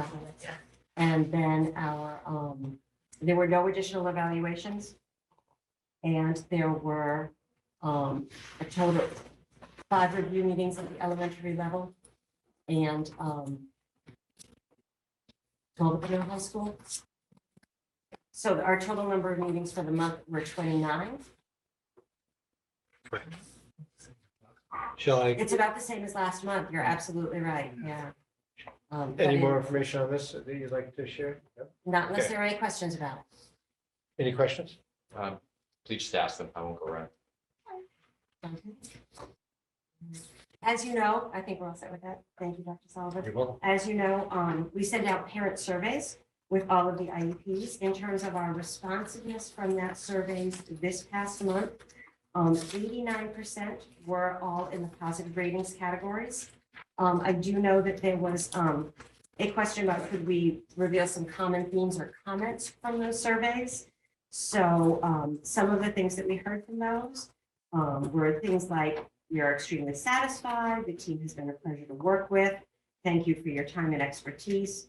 We consider ourselves lucky to have such a dedicated and talented team, all of which are very nice. One of our surveys indicated areas of improvement for us. So when we looked at those needs, where we saw were things like participation in the process, understanding the process, vertical alignment, which is something that the district is really currently working on in a lot of ways. And those are things that, again, we continue to try to, and will continue to try to clarify with people. The forum could be a very good way to kind of clarify some of these process questions that come up through our surveys. So we very much look forward to really clarifying that for people and working with them on that. By participation, you think that was parent participation or guardians, family Yes. participation? Yes. So was the comment that the parents didn't feel like that they didn't understand or they didn't participate enough in the process? That, yes, Okay. yes, that's exactly. I think that's the same question. And then what is vertical alignment? So for example, perhaps some of the experiences in the process might feel different when you go from Osgood to Deer Hill to the middle school to the high school. And that's some of the work that we're doing, is making sure that those experiences are very close to similar. They can't be identical. There are obviously, different grade level students just between elementary and secondary. They're going to be very different. But even within those two, there's going to be some differences, but most of it should feel similar, or if not the same. What was seamlessness and cohesiveness? Right. As far as other things that have been going on kind of in the world of student services this month, one of the things that I wanted to explain was that we are in a cycle of tiered focused monitoring, which is a constant ongoing cycle in terms of special education. What this means is that the Office of Public School Monitoring works with school districts in the hope of really promoting positive student outcomes. And they do this by monitoring the implementation of special education and civil rights requirements. It is a 6 year cycle, if you will. And there are 2 different groups in it. Group A has a focus on special education and also on civil rights. Group B has a focus on civil rights and also special education. Years 1 to 3 are considered the Group A cycles, and years 4 to 6 are considered the Group B cycles. We are right now in year 5, which means that obviously last year we were in year 4, which was our self-assessment part. In that self-assessment part of it, we do an awful lot of upload of data, but part of it is we take a look at programming. And one of the ways, because it was a COVID year, that we looked at our programming was we got a deferment until this year to do an independent evaluation. That was conducted this year, and that's kind of what I want to talk about a little bit now, is that we partnered with 7 Dimensions Consulting and had an independent evaluation in the area, particularly focused at the secondary level in terms of social, emotional, and mental health concerns. And what that independent evaluation does is it allows for the district to get an objective report to look at areas of strength, areas of need, and make some recommendations. So in looking at that report, which was just concluded and made available to us, some of the things that came out of it was that there was significant progress noted in placing social emotional learning as a priority in the district, as compared to the 2018 program evaluation, that there have been significant gains in this area, that social emotional learning is addressed through a developmentally appropriate set of systems and practices throughout the district, because even though the focus was secondary, they took a little look at where it was coming from the elementary level in order to understand that. That at the secondary level, they really looked at the pair holistic student assessment that's going on, the MTSS team that is going on at both the middle school and high school, as well as what's coming up from the elementary level. They looked at the increase in personnel in terms of our school psychologists, our school adjustment counselors, the focus of our guidance counselors, the small group social skills training that we're able to be providing, as well as both short and long-term counseling, some of our crisis intervention work, and that there has been a significant investment in this area, again, since the 2018 report, in addition to the fact that the full-time school social worker has been hired and is really making such a early but significant impact at our secondary level.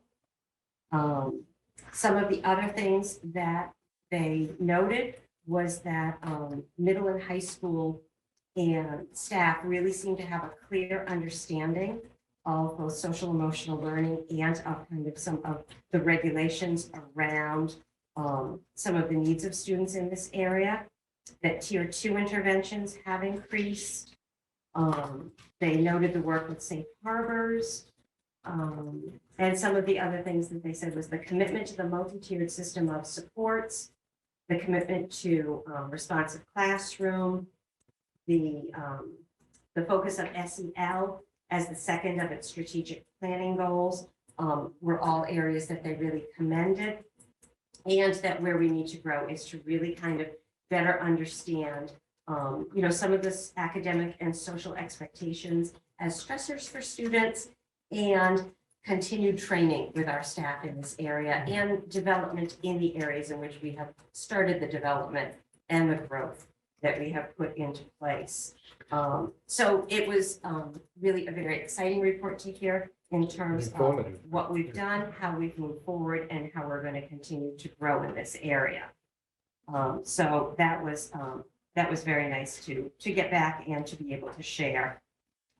Because we were able to actually use some of our ESSER funds to help us in funding this evaluation, I knew looking at past evaluations that we had done, as well as looking what was going on in the district, that this was one of our target areas we really needed to look at.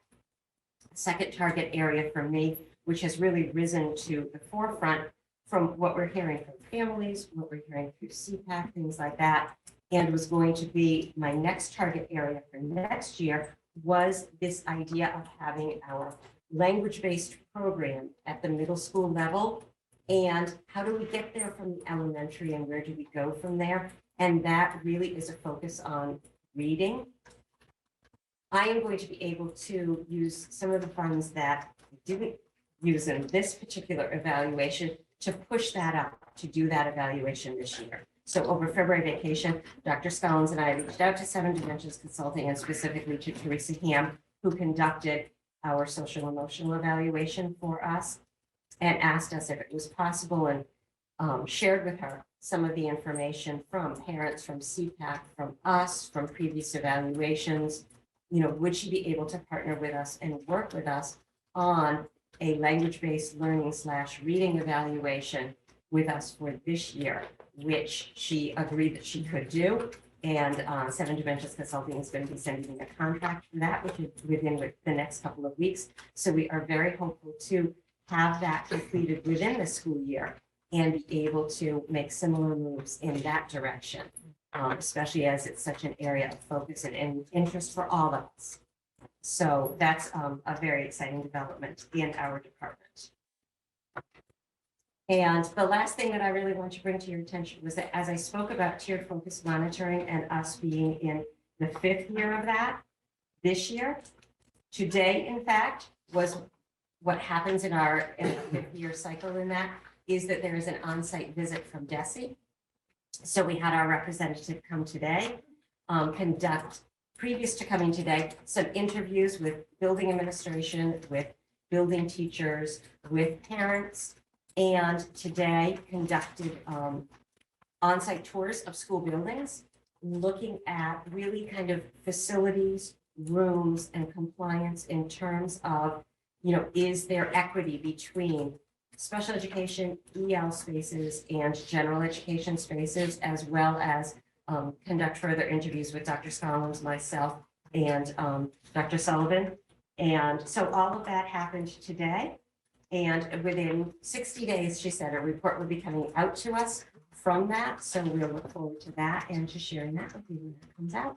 Very, very thorough. Every Great. Thank you very much, Mrs. Sirwanka. Are there any questions for Mrs. Sirwanka? Mrs. Claire, did you mention there was a community question? Sure, too. Okay, great. So is everyone comfortable going to those first? All right. Casimir 40 Redgate Lane, on the report that was just presented, that's the meetings. How many meetings? The report you always Okay. start with. Yes. Is there a breakdown of qualifying categories. Is there a breakdown? Oh, I think she means the categories in which students qualify. Right, Yeah. for those evaluations. I did not break them down by this month. What I did last month was I updated the qualifying categories and the percentages that were in each category, which to do this month over again would have been, I think, a minimal change because it was really only 3 weeks worth because of February. Right. And to break down where they fell in those particular categories for the month, I just didn't tease out that way individually. We can do that in Is, future. is that something that you could do in the future? Or is it, do you feel that that would be valuable, or is it something, can you consider it, isn't it? I will absolutely consider it. You know that one of my concerns always is going to be anything that's going to be an identifying In an image, factor. right, And Which so is hard in I- a small district. it is. it is. I will consider it, and I'll look at the data too, and I'll look at what those categories are. If I feel like it's something that could be identifying, I'll revert back to kind of the overall data in terms of, what do we look like in percentages overall and how Yeah. has that changed? Yeah. But I will look at it and I'll present it either way. Thank you, Mr. Freeman. Melissa McDonough, 306 Fair Oaks Lane. At the May 18th special ed focus meeting, can there be time allowed for parents to present case studies of real life experiences of working with student services to give the committee transparency to the family perspective? I worry about privacy, on that, because we're going to be in a public forum. They're presenting about their own. Well, they could wait. Yeah, I guess I would ask what the purpose of that would be in growing, moving Well, I forward. think they want to share experiences so that they are ensuring that, like, school committee members, that everyone is aware of these sort of anecdotal accounts of, their experiences. The concern I would harbor personally about that is efficiency or economy, right? So like, I worry that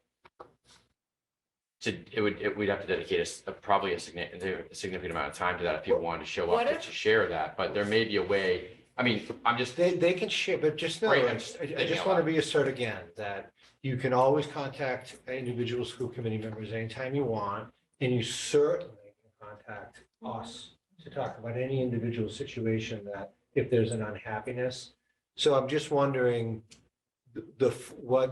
what the purpose of it would be. Can I make a suggestion? Maybe there's a way that we can allow this to be like a pre-submitted situation, and it can be like a student A, student B, family A, family B. If we feel like there's significant interest on the part of people to submit, I mean, I just feel like if people want to tell us things, right, and in a public setting, but if we're concerned about confidentiality, which I would be too, also because it's gonna be broadcast on the internet. You know what I mean? Like, I just feel like, but if there's a way to sort of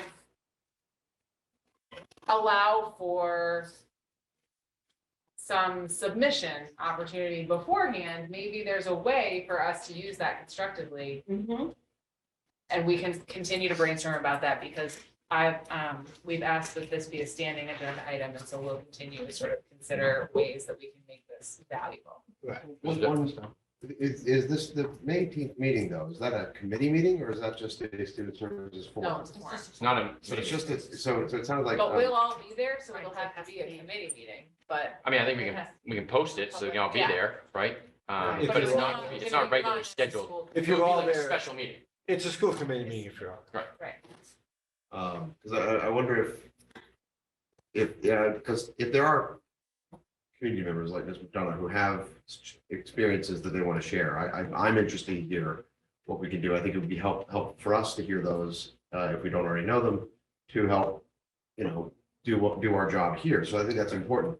I don't know if it's necessarily in keeping with what the idea is at the forum, unless I like Ms. Cleary's idea of, if you have an example that you wanted to share, that could be a case study of, hey, here's how it worked well. And then here's how here's one that didn't work as well, and here's what could have done different. And that kind of makes this an accessible avenue for people to kind of learn from experience on how to navigate the process. But I wouldn't want and I'm not saying this was Mr. Gunna's intent, but I wouldn't want this to be an avenue for people to air grievances. If there are grievances, I'd like them to bring them to us in a way, in a forum, either privately or individually, so that we can address them through the committee process rather than through this, where it's really, in my view, a way to give the community, make the student services program more accessible to the community.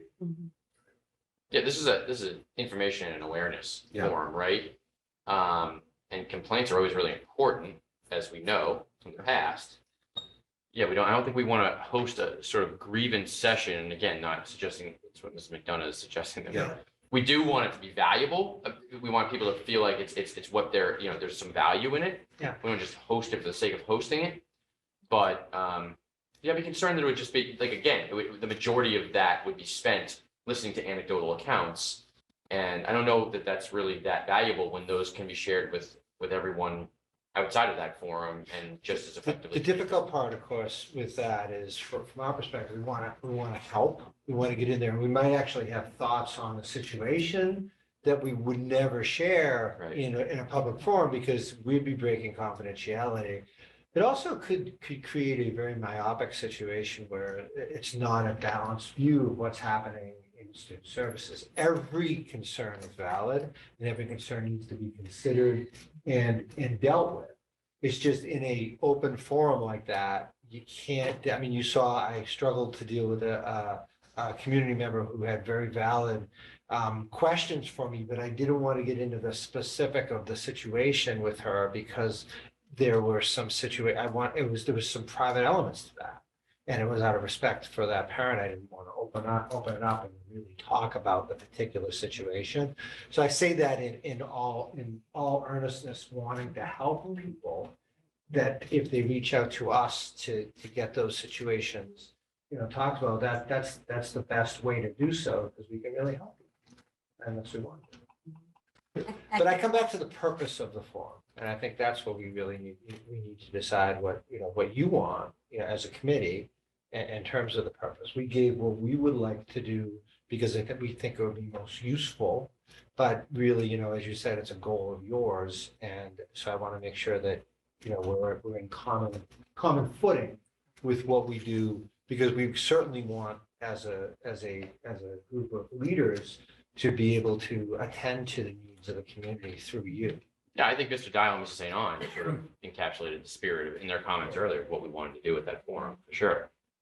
Yeah, and I just say to Ms. McDonough that we're not saying, I wouldn't say no to the idea.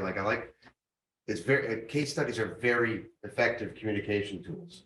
And so if you're volunteering, hey, you could use my experiences as a case study, to help people learn how to engage with student services, that's one thing. And I think we should think about that. Maybe that would be helpful in your program. You can, like, if you're looking at a user manual sort of way. But if it's also like, hey, I had a bad experience, want people to avoid it, I also want to know about that, because that will help us in steering the student services or that separately from from this. So I guess that's what I would say. Okay.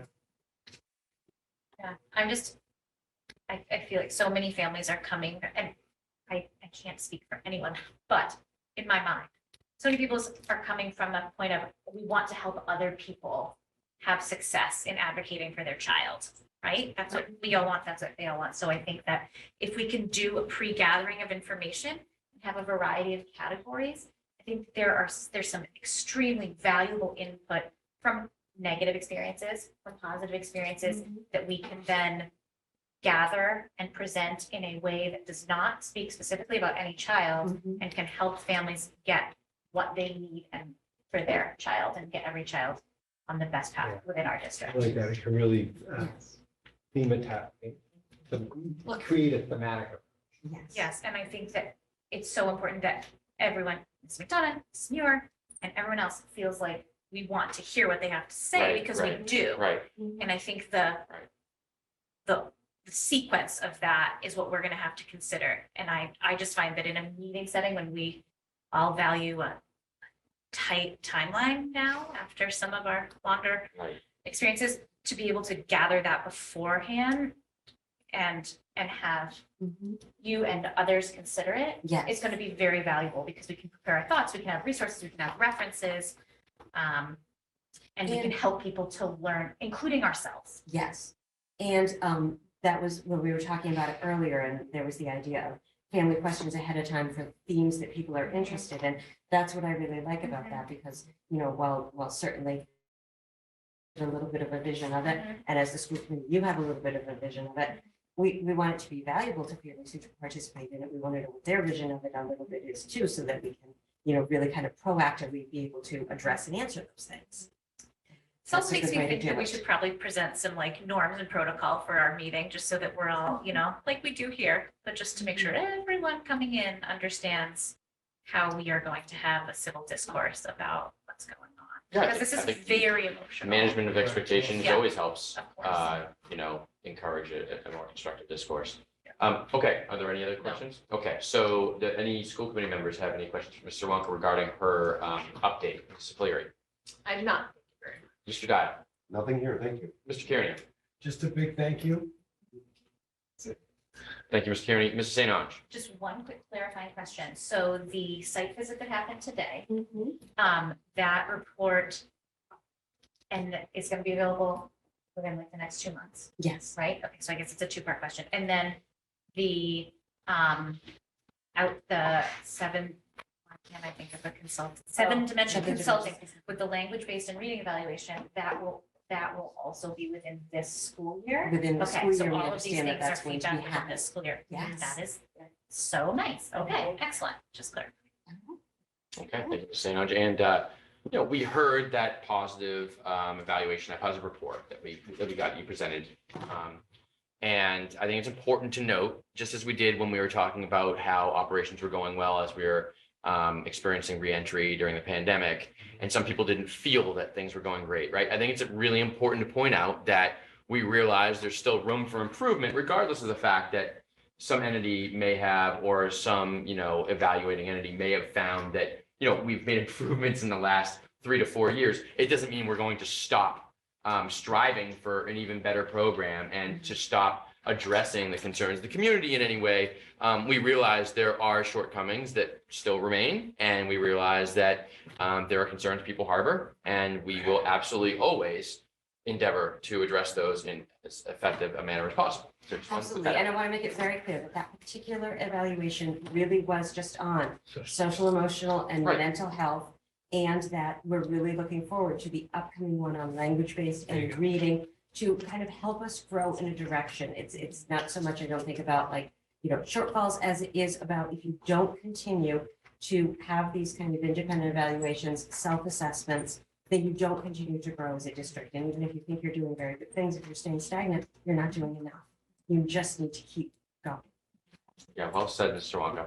Does that conclude your report? It does, thank you. Thank you very much. Moving on to the the school committee section of the agenda. First, we have a update or proposed revision to the policy from our policy subcommittee.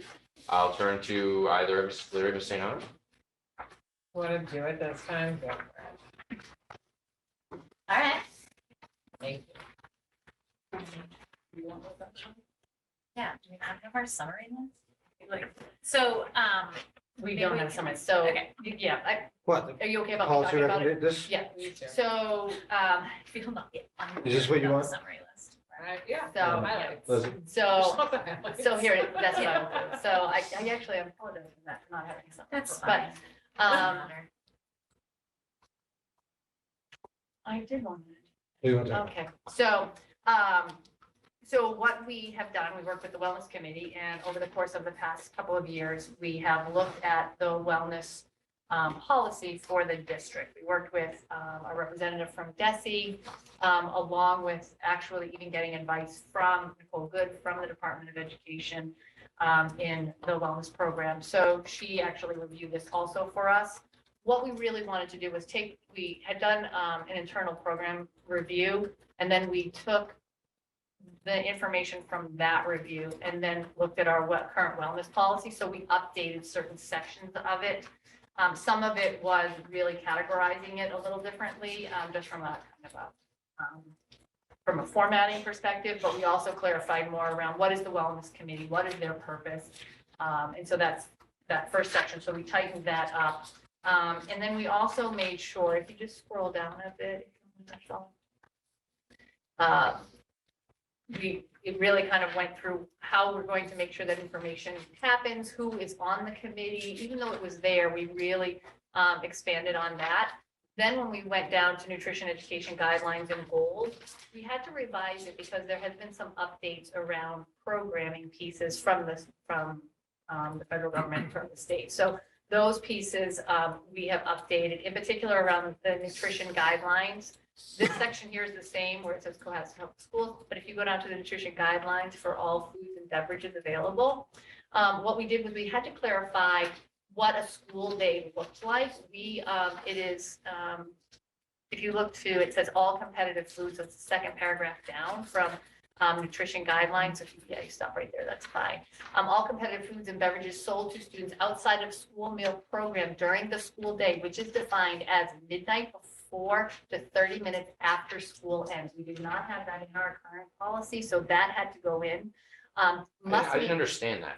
Okay. Yeah, so I'll read it and then I'll come back to it. Okay. Must meet the USDA Smart Snacks and School Nutrition Standards and the Mass Law 105 CMR 225 nutrition standards for competitive foods and beverages in public schools, whichever is stricter. So what it's basically saying is that if it is, so as midnight and then till from midnight until 30 minutes after school, you can't serve anything but what's recommended through the USDA. So if you have a before school program. Sounds like a gremlin. I know. So if you have something, a before school program, it must fall into this category. And then if you have an after school program that's 30 minutes, so let's say you have a tutoring program or you have something else, you may not serve anything other than what the USDA Smart Snacks is. So, and those, they have a list of snacks that are considered appropriate healthy choices for students. So then if you scroll down, and that hadn't really changed. And then these are still the same. We really didn't change these. This is the same from our current program. The only thing too is if you look at food as a reward, Cohasset Public Schools prohibits the use of candy as a reward, which we don't do. We haven't been doing that. The Cohasset Public Schools discourages the use of food as a reward. However, sometimes if there is, if a class or someone wants to have a pizza party or something along those lines, those are allowed, but you have to speak with your principal and it has to be generated through the food department. Just to make sure that it all is is in conjunction with the wellness policy. All right. And then down here, these are the same as our program before, except that we add to the USDA Professional Standards, School Nutrition Standards. We just made sure that that was all correct, and that is. And again, we added in that fourth bullet, again, all foods and beverages served and sold between midnight and 30 minutes after the end of the school day, including before and after care programs on school grounds, clubs, and after school programs will adhere to the nutritional guidelines. And those do not include candy and things like that. So that's something that we'll be discussing with our buildings. So that's a food choice that's not on that list. If you scroll down, I think there's a little bit more again. And then the other piece that we left in, and this was added, the district encourages all food provided and served at school functions after the school day. Again, we just keep referencing that 30 minutes after the end of the school day to follow standards stated above. So hopefully, anything that's happening, we're encouraging it. We can't really monitor it as much, but but as long as it's 30 minutes, we can. This is the same physical activity guidelines we have. Those are the same as we had before. So there's no change there. You scroll down through the physical activity guidelines. And then we added this part, the evaluation, because we do need to evaluate the program every 3 years. We just made this tighter language and more clear about the process that we'll follow. All right. So some of the things we took out weren't things that we really needed to have in there. We're using them. They're part of our process and protocols. It didn't have to be in the policy. So still a long policy. Okay, thank you, Dr. Summers. Let's take it one at a time. If anyone has any comments, let's hear those and is there anything? No. Just, obviously be cognizant of the fact that, and I personally want to see improvements in the offerings of our, things like our lunch programs. But this is really what we're discussing here is just the policy, the wellness policy, which, offers some information, some guidelines, some minimum requirements, but, this obviously, doesn't, prevent us from discussing improvements to the overall food service and nutrition offerings of the school at another time. But right now, just the policy. So if there are any discussions or any errors in any like, for example, my question about that definition of the school day, so anything like that. Let's hear it. Ms. Cleary. No, thank you. Thank you, Ms. Cleary. Mr. Dial. Nothing here. Thank you, Mr. Dial. Mr. Kearing. Okay, Wellness Committee. I've been proud to serve on this for the last 3 years. I've seen huge progress here. We have our after-school program is one of the first call to action that we've had. Fortunately and unfortunately, we have a lot more to do. The only issue that I have is the times of years that I'd like to see it once a month, which is 12 times a year. So to meet 4 times a year, to me, isn't enough time. That's once a quarter to talk about the wellness of our kids. So I would suggest we amend that to at least 8 times, being every 60 days to meet. Because this is a time where, that we have so much different things that we can talk about, such as after-school programs, intramural programs, and there's so much to do here. And I just don't think 4 times a year to talk about the wellness of our kids is enough time.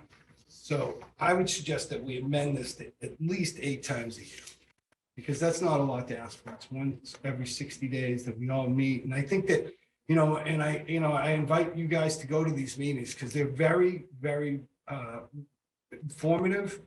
They're very important. And I just think that we have a lot of making up to do because we really haven't done this before prior to this, even though it's a state law to do this. So I would suggest that we at least go up to 8 times a year because, there's just so many good people on this committee. And I just feel like, we just got started and we have a lot of work to do. So to have that audience of psychologists and community members, dietitians, I mean, we haven't even met the dietitian. I know we got the job description, but we haven't even met our dietitian. We have a lot of work to do. So I suggest that we make an amendment to this to be at least 8 times a year. Mr. Kearing, do you feel so you feel strongly that needs to be the minimum? Because it looks like from what I'm reading, you could meet 8 times a year. Yes, absolutely. Right, as it stands. You just have to meet at least 4. Well, I'm saying the minimum should You be think 8. the minimum should be. Absolutely. Okay. Now, I'd like to use at least once a month. I mean, this is something that, like I was talking about intramural programs, we talked about this earlier. We're gonna have 30 kids try out for the basketball team the freshman year, and 15 of them are gonna get cut. What do we do with those 15 kids? Can we come up with programs that do intramural sports so that they still have that camaraderie where they're all texting each other? I mean, I coach a 8th grade C team, right? These kids aren't gonna make the 18, but you know what? They are the happiest bunch of kids that are socially and emotional together. They're winning together. They're fighting together. It's an amazing thing to watch. And I want to continue seeing that go there. And this is an opportunity that you have all the decision makers together. You have the athletics director. You have all these folks that can make decisions. So I really strongly recommend that we do it for at least 8 times a year. Mr. Keenan, I'll tell you, I share your passion for this, and I am inspired by your passion for it as well. My concern at changing the minimum at the committee level is I think it might be better because I don't want to impose on the people who are already joined and volunteered for the committee, and then all of a sudden it's twice as large or 3 times as large as a commitment as they thought. And I would be much more comfortable doing that had we known their feedback. And so do you know if the current members of the committee would be amenable to a minimum, or is it possible that that the committee could just meet and say, hey, we agree to meet 8 times this year without having us to impose a school committee minimum? Because what you might find is some of the good people might say, geez, every 60 days, I can't commit to that and might come off the committee. You might lose some of those good people. Well, the good news is most of them are teachers, so they're there.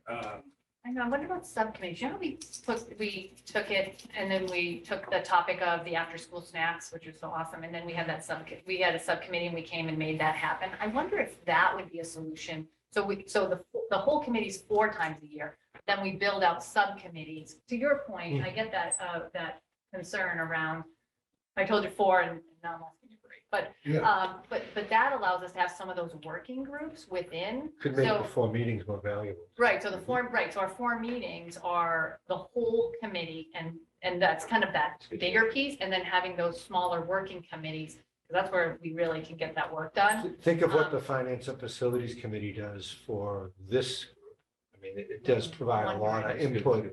Good suggestion. You know, Right, so- especially because you're talking like, if to your point, like the intramurals part, it's, it's fine to have nutrition on there, but we may just, that subgroup may just be, the teachers and also the athletic director, whoever, you know what I mean, the wellness from the classes or teachers, I mean. So like, maybe that's a way to do it, because I definitely agree with you that 4 times a year, there's a lot more work to be done. So I definitely hear that piece. So I don't know, Interesting just a thought. suggestion. I think it like sort of simultaneously serves both objectives. Well, the importance of it is clear. That's so, without a doubt, because we still have some more work to do. We haven't even finished our whole assessment with DESI yet, right? With our DESI rep, because we're gonna finish that up. We have some topics. We're gonna get more topics when we meet next week. And then we have to prioritize those. Yeah, I think I like the subcommittee. However, I am disappointed sometimes in like not as many teachers. Are there, to be honest. And this, I'm not thrilled about that. So I don't know if they're contracted, they have to be there because, a lot of them didn't even show up for the 4. And we're not talking about parents or like, I understand what you're saying, Yeah. volunteers, yeah. These folks are getting paid, it's like, no disrespect, I just think that I'd like to see some more passion in it. I'd like Yeah. to see some more, and I know you are, and I know that, I just, Yeah. it's just. It's seems like- it's the after school piece. And I will say this too, we're starting to see things shift a little bit, but I'm gonna be honest with you. This past year and a half through COVID, we have struggled with those extra pieces for teachers because the shift in what they've had to do over the past 18 to 24 months has been so extensive. Their bandwidth has just, they were really focused on the kids and what they needed to do to help the students. And, to get through this part of it, I would say, I even saw like a decrease in teachers looking for coursework outside, because usually that's, Right. I've got lots of people. During that time frame, those course requests went way down because people were too tired. I'm telling you now, that is back up and they're going through, I'm getting request after request for courses. So I'm seeing that I energy also come think back there up. was some consent of families. Oh, yeah, there was just so much Yeah, happening. so So I agree think with you'll see a change in that. I guess is my point, is I think you're gonna see a change of what we just kind of went through. And I don't really have too much to reference because I got here when COVID happened. So, Right. but I do think I'm seeing this change and people are getting more energized. People are, starting to feel a little more energy around what their abilities outside the course of the day. So just a thought. Sure. Well, I know you have more thoughts. Well, Yeah, no, sorry, I'd like to hear from some other members. Do you guys think 4 times is enough? I'd love to hear from you, Lydia. I think that stating that the minimum of 4 in this policy is fine for the policy. And I think that the suggestion of adding subcommittee meetings as your additional meetings is going to be a really productive use of time. I just think about, within a committee, I don't know how many members there are on the committee.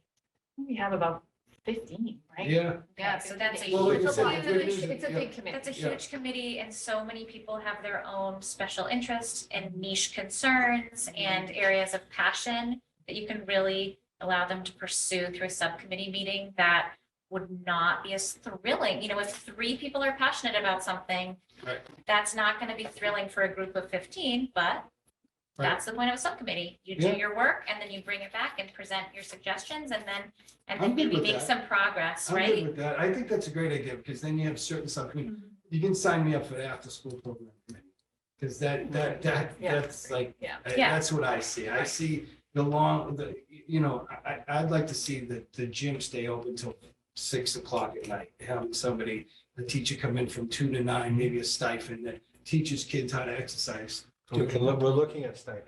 Yeah, so like, those are the things that we could, so the idea that, like you said, Lydia, if that's fine, if something like we do, facilities and finance, you're on these committees, and then we ask them to meet and then go to the big committee, and it does say at least 4, so if we Right. could ask for 6, I guess.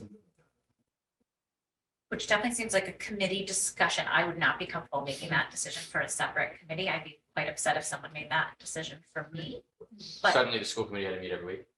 yeah, No, this is Every- only every day? But I think to your point, we're gonna have all these Too long, topics, yes. we can set that schedule up Yeah. moving forward and say, okay, here's all our topics, we can plan out a whole year of Right. meetings, That's great. right? And then, I think that all feeds in together, so I like that, I'm glad you brought that up. people can because- bring their energy to their, Yeah, and it gives us a chance too, to like, we have the food service director right there. We have Steve Rotundi, he's on it. So it's kind of all the players are there. So if you could, put committees together. And I think we can pull people in too, so some people that aren't on the committee, subcommittees can pull other people in that have a little expertise, and they might say, hey, can you just be on the subcommittee, or can we have you come in and talk and give us some feedback? Boom, great, awesome. could be as exciting as the CMS Stuco overhaul. Feels very similar to me. I was very excited about that. I am Very not cool. kidding. I would've think done that's that wonderful. All right. School Stuco. What's next, Mr. Kearney? I know you. That's it. No, Oh, I really? appreciate that. I appreciate it. I really do. Thank you for listening. All right, thank you, Mr. Kearney. Ms. St. Ange. I don't have anything to, Well, you drafted it, so. yes, I've been a part of Okay. All right, so a few conversations. is there a motion to approve the revised school district wellness program policy, ADF, as presented by the policy subcommittee tonight? So moved. Thank you, Ms. Cleary. Motion made by Ms. Cleary. Is there a second? Second. Second by Mr. Dial. All in favor, aye? Aye. All opposed? Motion passes. Policy is adopted as is. Thank you very much, policy subcommittee. Moving on to the next policy, which is policy, our favorite policy, EBCFA, the Public Health Emergency or Crisis Policy. There it is. So, who would like to present the recent changes to this policy that we're looking at? The only thing that we did to this policy was that we removed the reference to the masking policy that was approved and adopted by the school committee at its August 16th, 2021 special meeting, because it is no longer applicable. Okay, that's a smart move. Anybody have any comments? Ms. Cleary just gave her comments. Mr. Dial. Yeah, I'm sorry. I have one. With the removal Don't of be sorry. that, I'll just throw this out as a question. Do we need this policy anymore? Because all it does, is it required? No, but we feel like we need this policy. Okay, because what's left is just, if we're required to do something, we will do it. If we're not required to do something, we'll think about doing it. And we can do what we need to do, which I don't know that you need a policy to say that. So in my line of work, I look at that as like a non-policy. It's not necessarily harmful to have, but that's what I wanted to ask. So. Thank you, Mr. Dial. My position would be that it helps manage expectations in terms of like what will happen. And I do agree with you, Mr. Dial. I mean, it's kind of like, it could be viewed as superfluous. But I think that it helps give, this particular committee is fully aware of how we would handle something like this. Hopefully, none of us will be on the committee if anything like this happens. Hopefully, I won't. Hopefully nothing happens like this again. That's true. Whether or That's not true. we're on the committee. That's true, right. Yes. First and foremost, but I think it's important to leave this as a footprint for any situation that may occur in the future. And in addition, and I'll only raise this now out of order because you just brought this up, I think one way we can make this even a little bit more robust is to, at the end of the third paragraph, add something to the effect of, this paragraph discusses the, yeah, there you go, okay.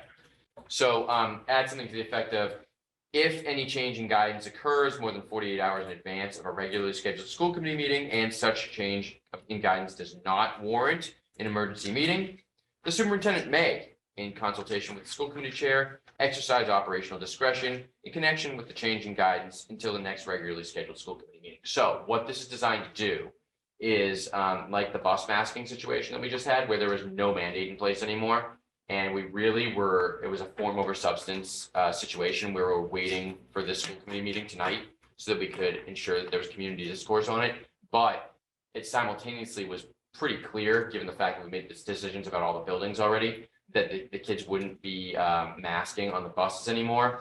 I think it gives the ability to the superintendent, if it happens more than 48 hours before a meeting. In other words, if it's within 2 days, then you just wait for the meeting. But if it happens outside of 48 hours of the meeting, gives the superintendent the ability to call the chair and say, hey, what do you think about doing this? Should I pull the masks from the buses because we can? There's no law stopping us. And then we still revisited the school committee meeting, but we've been able to act ahead of time, because what if it was like a week out before the school committee?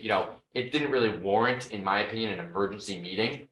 But if we're doing this for a week and people are like, why are we still doing this? It's not required. It would be nice to give the superintendent the ability to exercise some operational control until we all have an ability to talk about it together and host a community discourse. So that I'm only raising this now because I think that would be an important part of the policy. That would give it some substance, so that would Yes. eliminate my concern.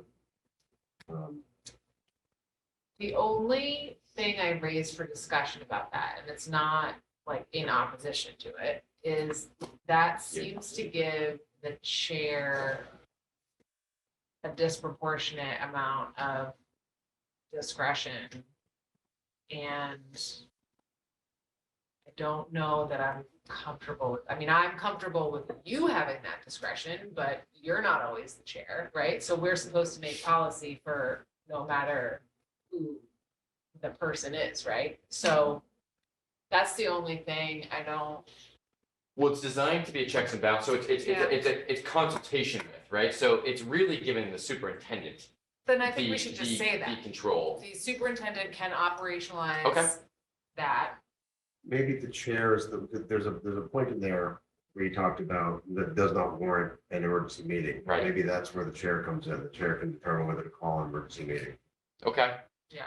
So so more than 48 hours in advance of regular scheduled school committee meeting and such change in guidance.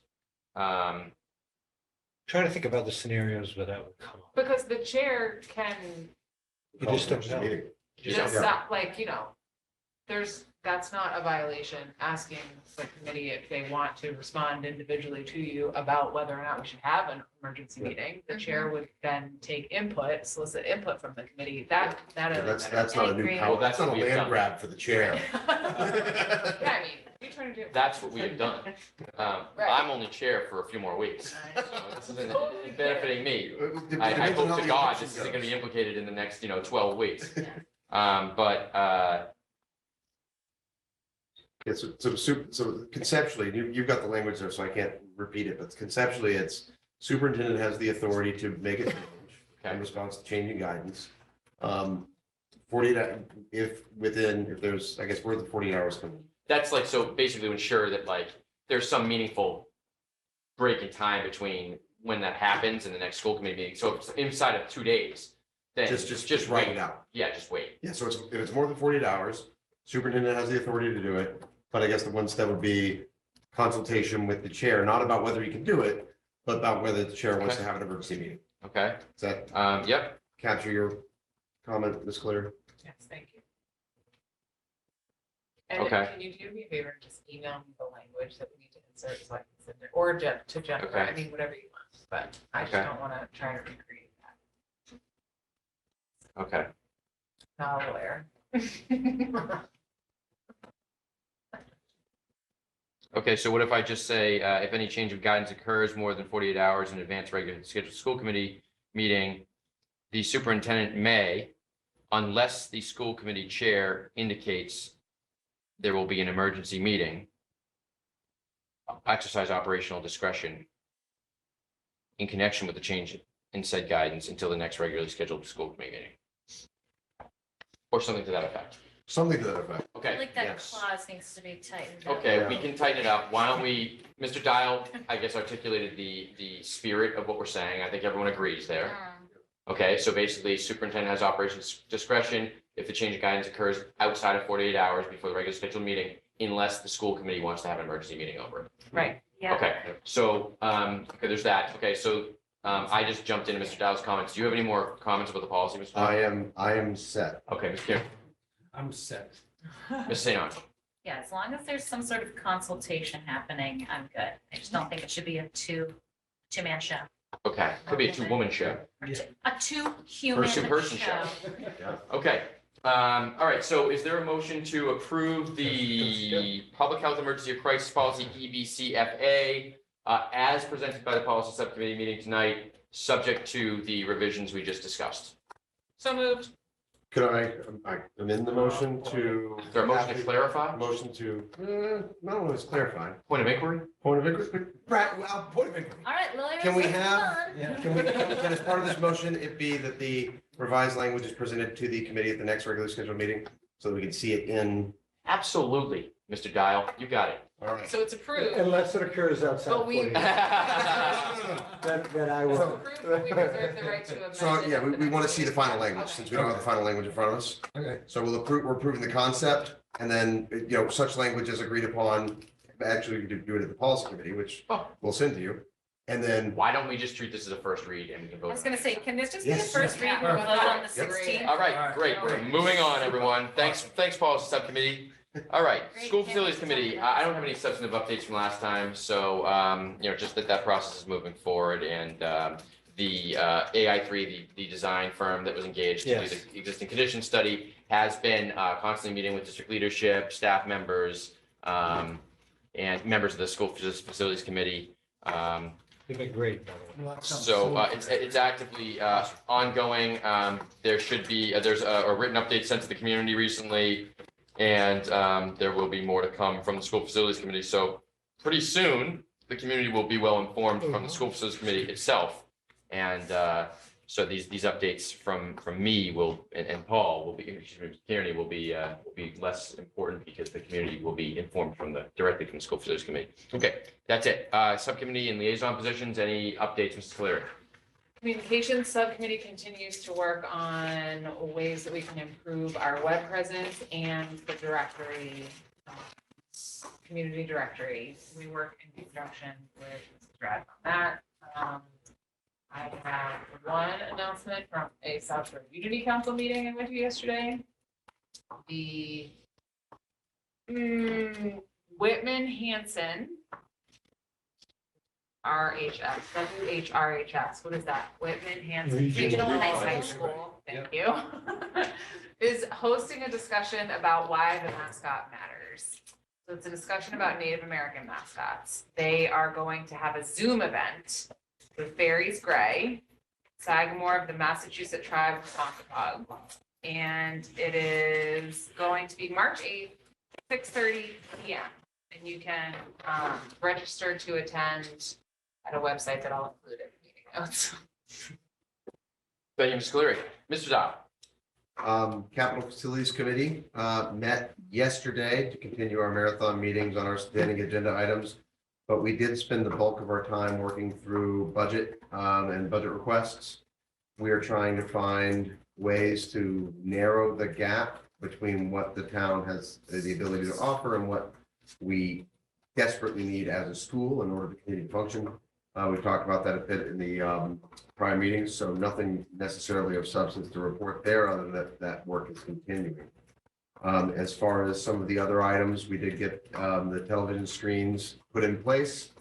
So that's good. The Mr. Kearney lights system was successfully installed on the stairs, the Kearney Memorial Light System.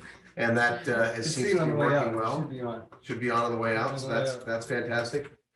We are in the next coming 4 weeks going to try and schedule a summit between the schools and DPW to again clarify those roles and responsibilities and make sure that we understand what's going on there. And one other item that Mr. Kearney raised at the meeting, and you can fill in details if you'd like, is the potential to have a student-led cleanup day for some of the stuff going on in the grounds, disposed masks and other sort of litter things. So that was a potential idea for trying to help beautify the grounds. It's a great idea. So, We've done in conjunction with the Earth Day programs in town. absolutely not. This is separate from Earth Day. Yeah, no Earth, no Earth. No, that's a great idea. And that would help get attention to it. So we should think about how to do that. And then that's my update, Mr. Keenan. I don't know if I missed anything with the Capital Facilities Committee, Subcommittee. No, it's been great. We've been working together. We would like to try to see if we can get an update to get the actual technology put on the screens, because they're not on right now. So the tech department has to kind of do their job. Okay. And that would include like the updates and stuff like that they could run. I think it's getting connected to the internet, Getting so connected. if we can actually run the screen. Yeah, so we kind of need some help with that. Mhm. So we talked about that. Also too is, we are trying to come up with ways to, we talked about like the things that we were asking for. Really, we need all of them. So, this is something that I think that every line item has to be looked at.